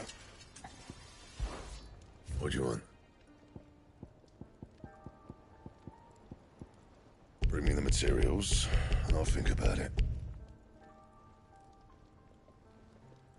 Anything else?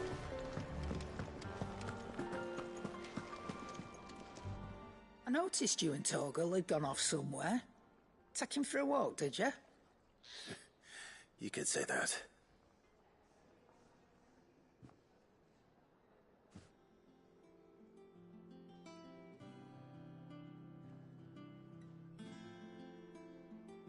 So, Molly's leftovers weren't good enough, eh? That'll teach me for treating you like you're still a pup. All right, no need to shout. Now we know what you're after, I can see about getting some in. Speaking of which, I brought one for later. Can I leave it with you?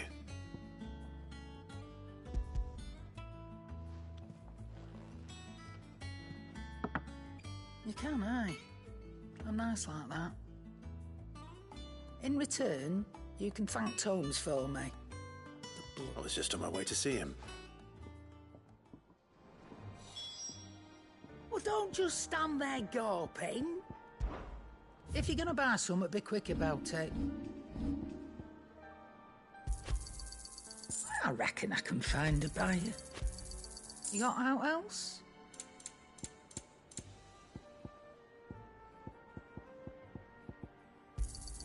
And be thankful you got that much.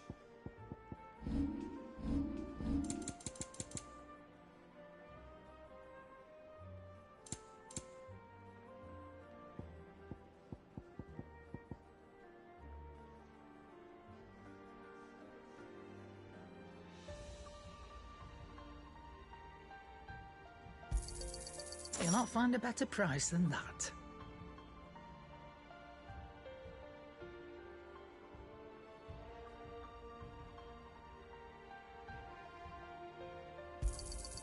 It'd better all be here.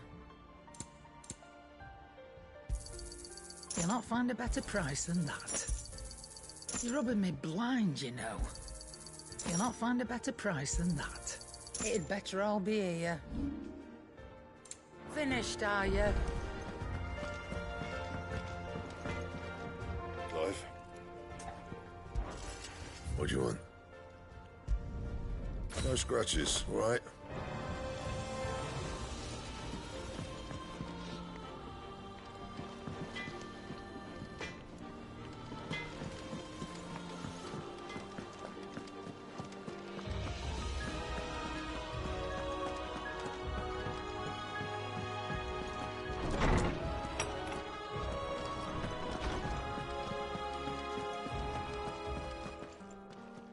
Ah, Clive. Were you able to locate your quarry? We were indeed, Lawsman. You pointed us in exactly the right direction. And Torgal's been a very happy hound ever since. Very good, very good. Lady Karen sends her thanks, by the way, for your part in solving the mystery. Ah. But that reminds me. After your last visit, I found myself pondering Torgal's talents. Do you recall our conversation concerning Lady Jill's role in Torgal's transformation? About how she somehow woke the power within him. Precisely that. A reasonable conclusion, I thought.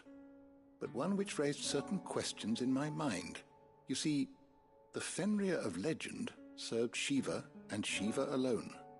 And while the powers attributed to him are certainly impressive, the records imply they are somewhat different in nature to those you described Torgal as having used.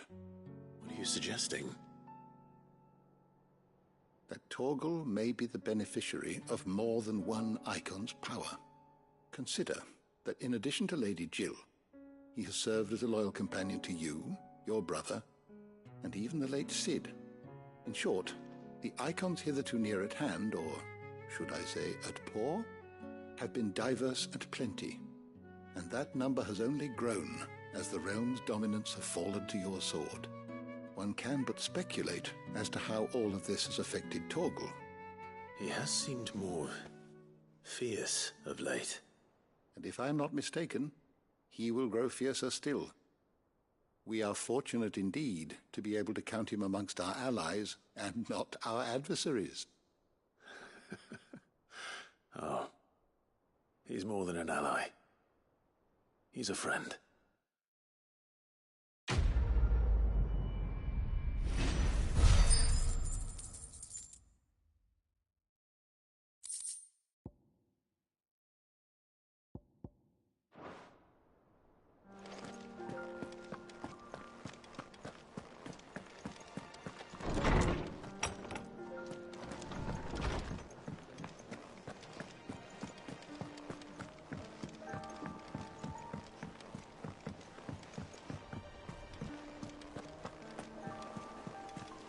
Is that the thing Tomes helped?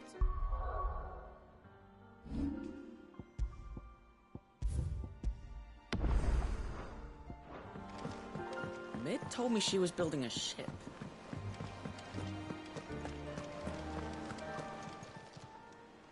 Oh, I wasn't expecting you back so soon. Here's everything we've received and everything promised. You earned this. Best of luck out there, Sid.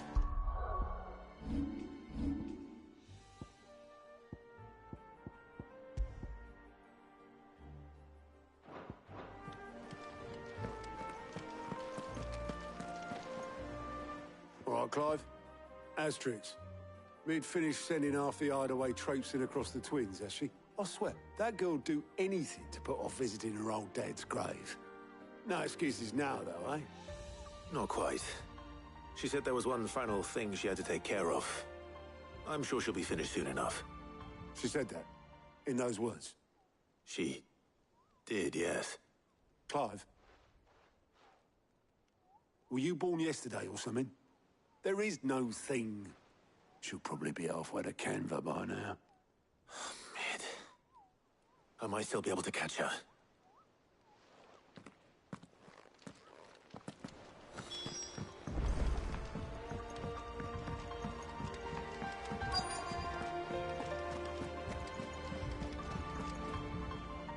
Obolus, have you seen Mid?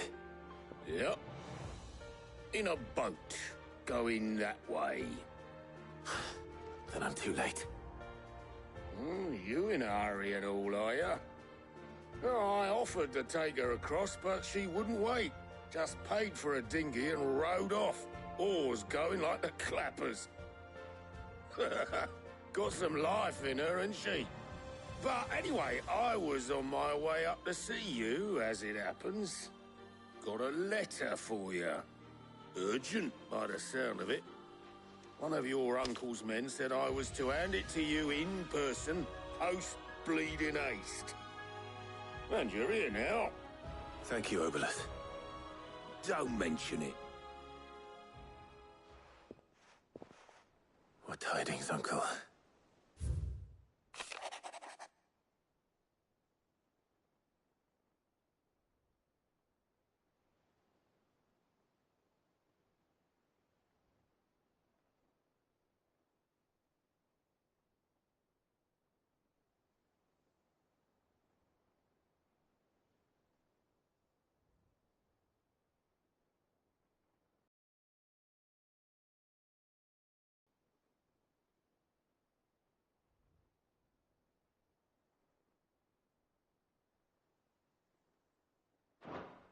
Trouble in Canva. Well, I'll need someone to keep an eye on Mid.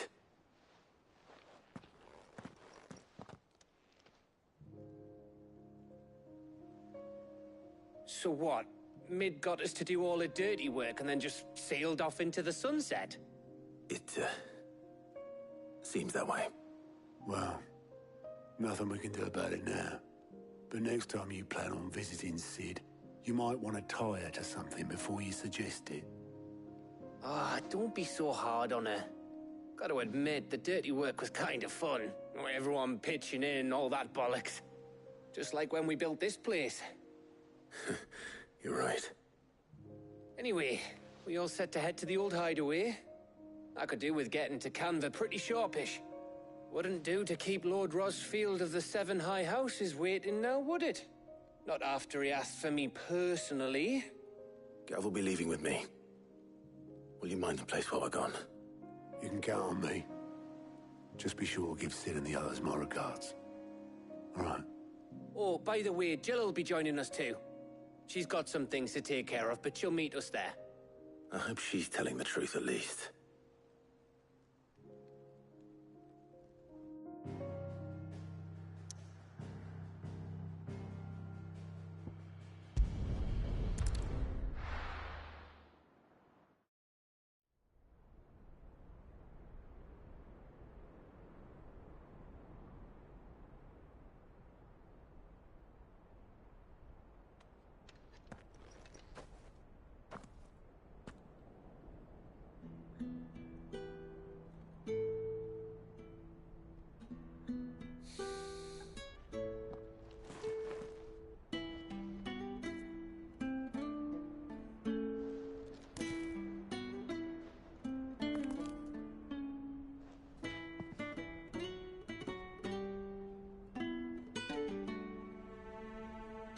Well, Sid, remember what you told me. But if no one is listening to what you have to say, you may as well not say it.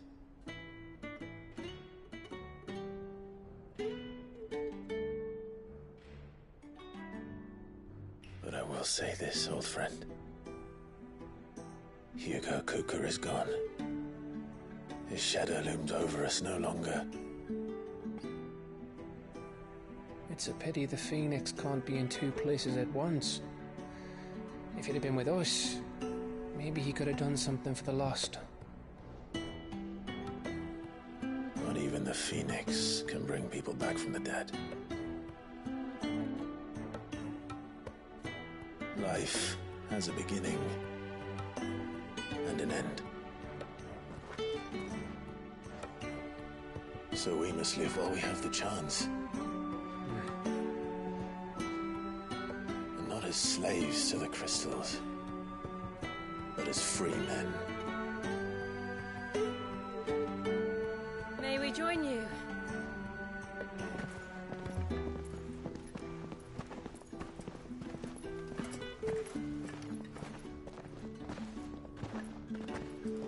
Lady Karen, what a pleasant surprise. I thought I'd drop by and see how you were all doing before heading off to restock my supplies.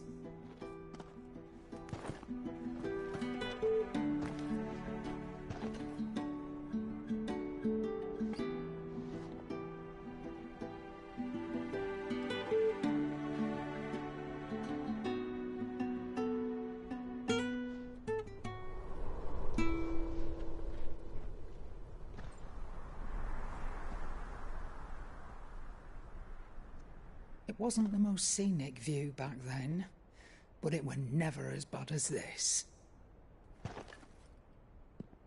I know. The Blight marches on. And soon, there'll be no escaping sights like these.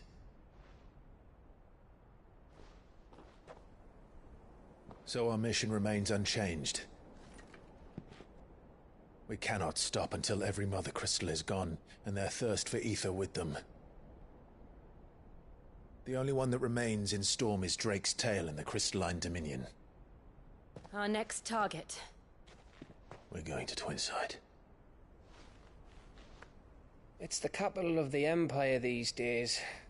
I wouldn't like to think how tightly guarded they've got the place. Not that that'll stop you, but we do well to scout it out before you go charging in. We would indeed. If you're off to the Dominion, you can take this great lump with you. Goods. Oh, I am sorry. Have you forgotten you're the most wanted man in the Twins? I thought you might like to disguise yourselves as the attendants of a travelling trader, assuming you've no better ideas. You wanted to buy yourself some tools, didn't you? Well, now's your chance. You're letting me go with them? Oh, thanks, Nan. Stop that! You'll break me bones, you great galoot.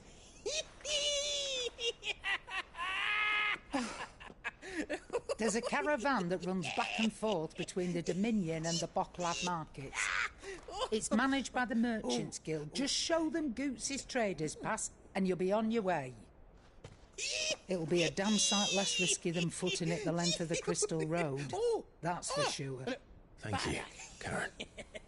And glad to have you with us, Goots. Okay then. I'll get me things and I'll meet yous there. See yous down in Bocklad. Get off! Me poor fingers! Jill, you're with me. Understood. And Gav? Already on my way, Captain. Be careful. Aren't I always?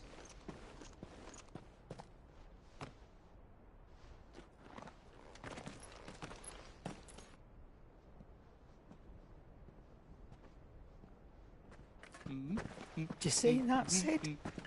Your protege's making a proper little outlaw of himself.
How are you feeling? Better. Thanks to Taya. I'm glad to hear it. And Torgal helped too. The new boy.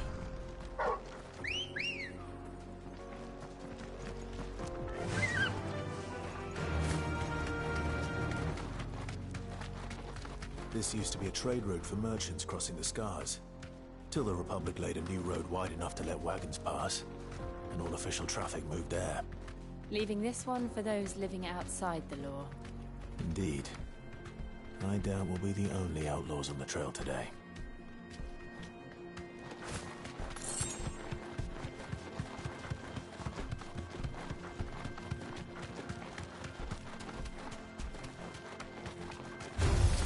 All right.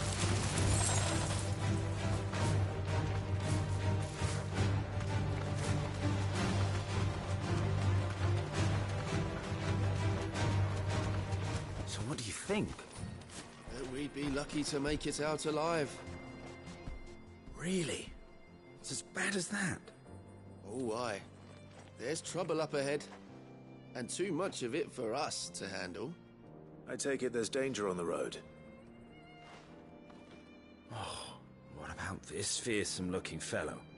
You think he'd be equal to the task? Oh, no doubt. Assuming he's willing to hear us out. Well met, friend. My brother and I have been tasked with finding a merchant's missing cart. You seen it by any chance? How does a merchant misplace his cart? Oh, the man's a coward.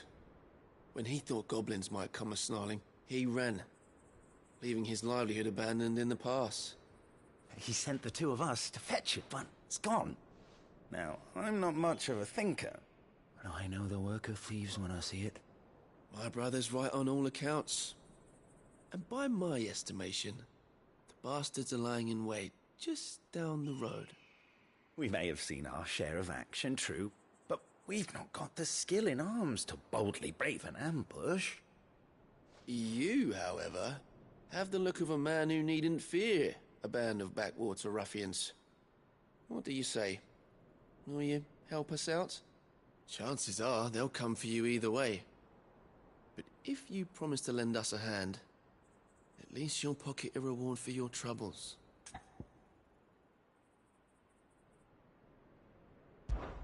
Well, if I'm going to have to deal with them anyway. You've clearly got a fine head on those broad shoulders. We're lucky you came along. Now, hoping to make a heavy purse in Boklad, our merchant friend loaded his cart with as much as it would carry. Reckon he won't be forking over the rest of our fee if we don't find those goods. So, while you're seeing to those bandits, you keep your eyes open. All right.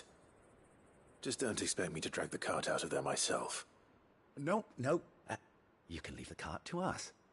You just put an end to those bandits and point us in the right direction. You do that, we'll take care of the rest.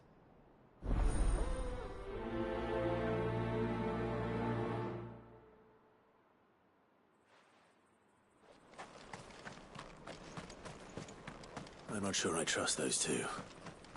But if there are bandits lying in wait, I should probably take... Look lively, you lot. We've got guests. These must be our bandits.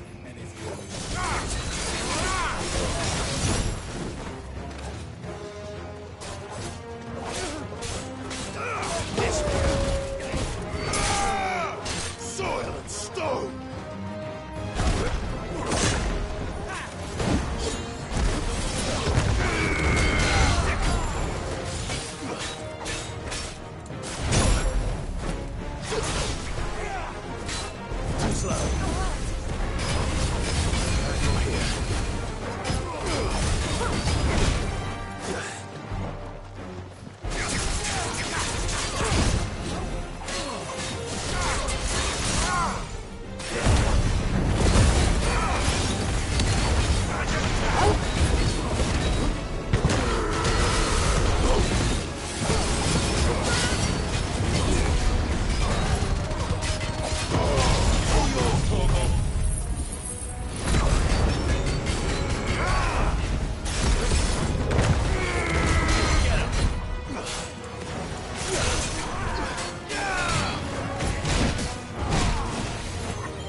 That's them dealt with. Now, where's that cart?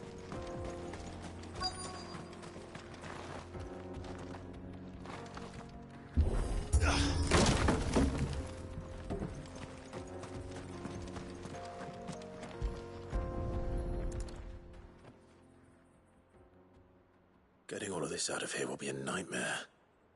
Seems we've found ourselves the right man for the job, wouldn't you say? Found the cart and didn't leave a single bastard breathing. Our merchant friend will be delighted. And how exactly will he be getting his goods out of here? You leave that to us. After all, it'd be wrong to make such a fine warrior haul cabbages to market. You've done your part. And that's all you need to worry about. Here.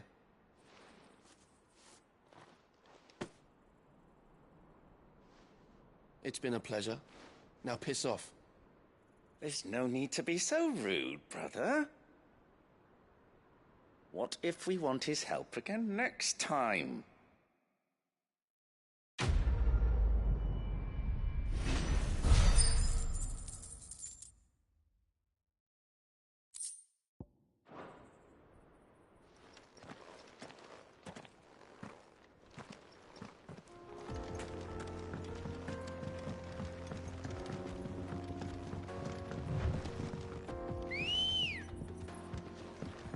I see the Dalmeks lag behind Rosaria when it comes to bridge building. The fallen ruin should hold, at least. The path continues on the other side. Faster!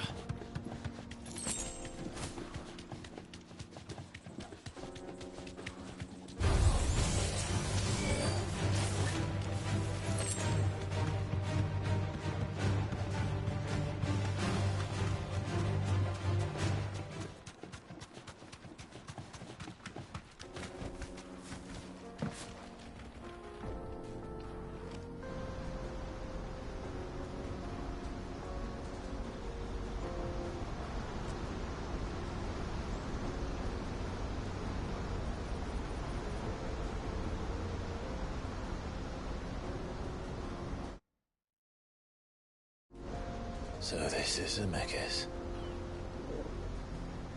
The land of the gods.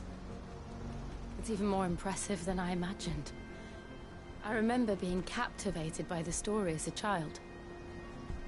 Long, long ago, man was overcome by avarice and challenged the gods in a bid to win their power.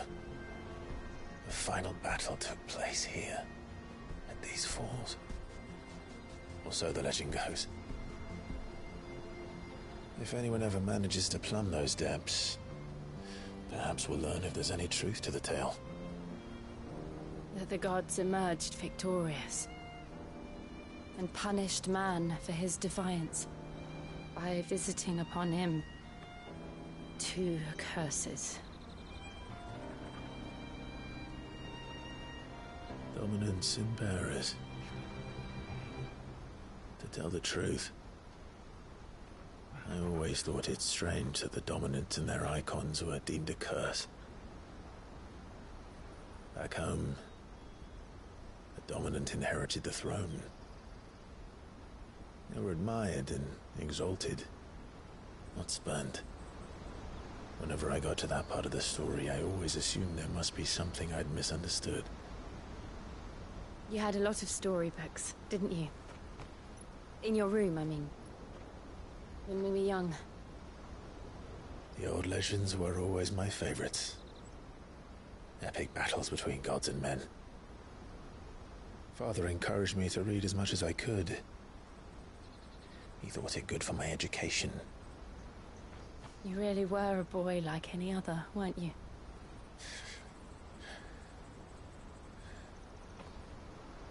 Just look at this place. It's enough to make you believe the legends are true. I know.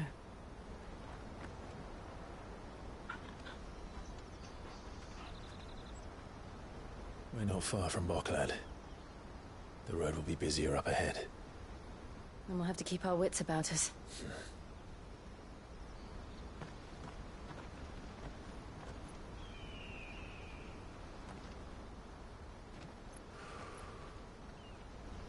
Clive?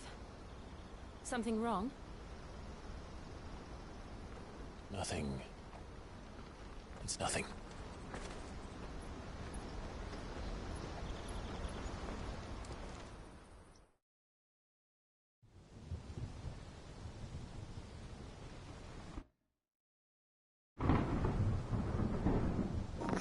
Take too many pictures.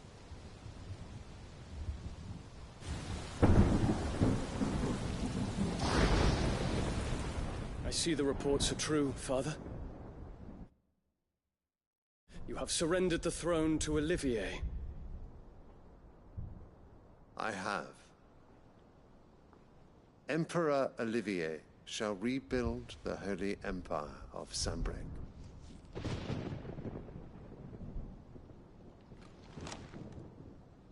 How is he to rule an empire? He is but a boy.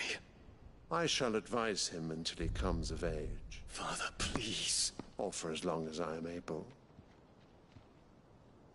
The empire we seek to build needs young blood to rule it, and I can think of none better suited to the task.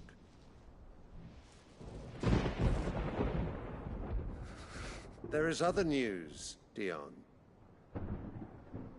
Hugo Kupka is dead, and Drake's Fang destroyed. The pillars of the Republic have fallen. Ere long, the Imperial banner shall fly over every city in Storm. And then, Valisthea. All shall bow before their Emperor. Father, these are the words of a tyrant. They are the words of a god. The Emperor whom I gladly serve. Great Greagor, made flesh.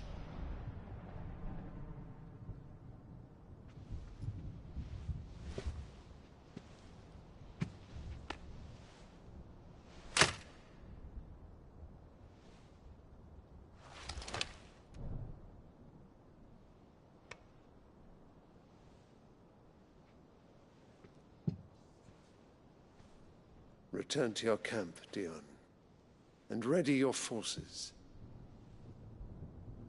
It is time to show the world the true power of Sanbreque.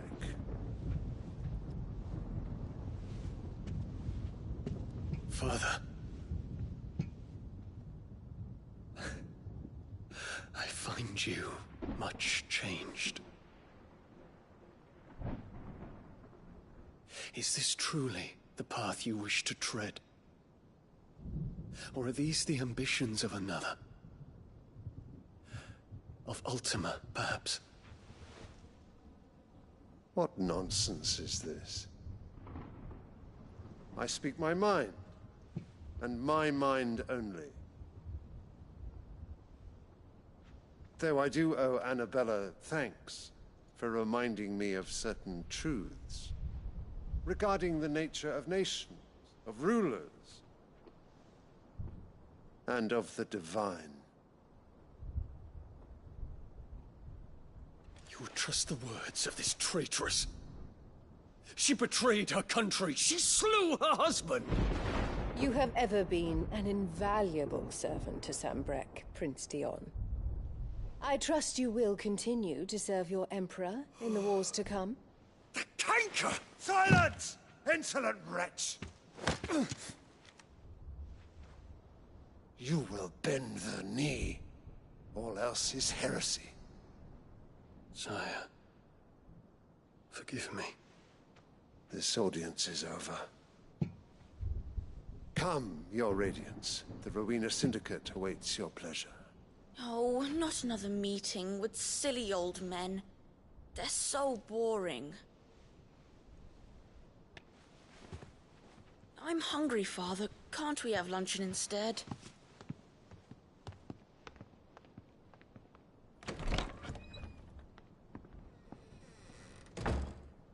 Does it pain you that you will not inherit your father's throne? I have suffered worse.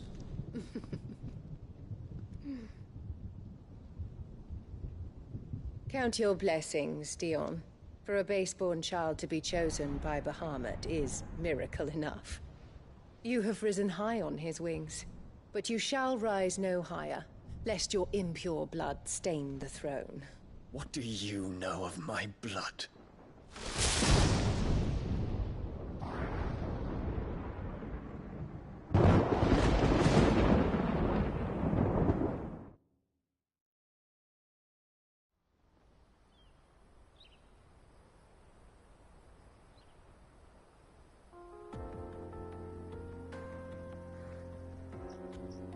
The Boklad Market.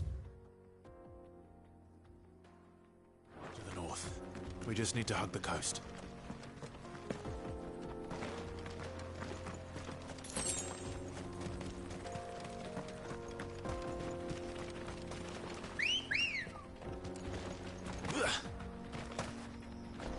Good girl. Fly, Ambrosia. Infiltrating the Dominion won't be easy with the Imperials on high alert. No. His Radiance has lost one capital already. We can be sure Sylvester will do everything in his power to hold on to Twinside. His troops are well-trained and increasingly battle-hardened. But it's not as if we can wait for the siege to end.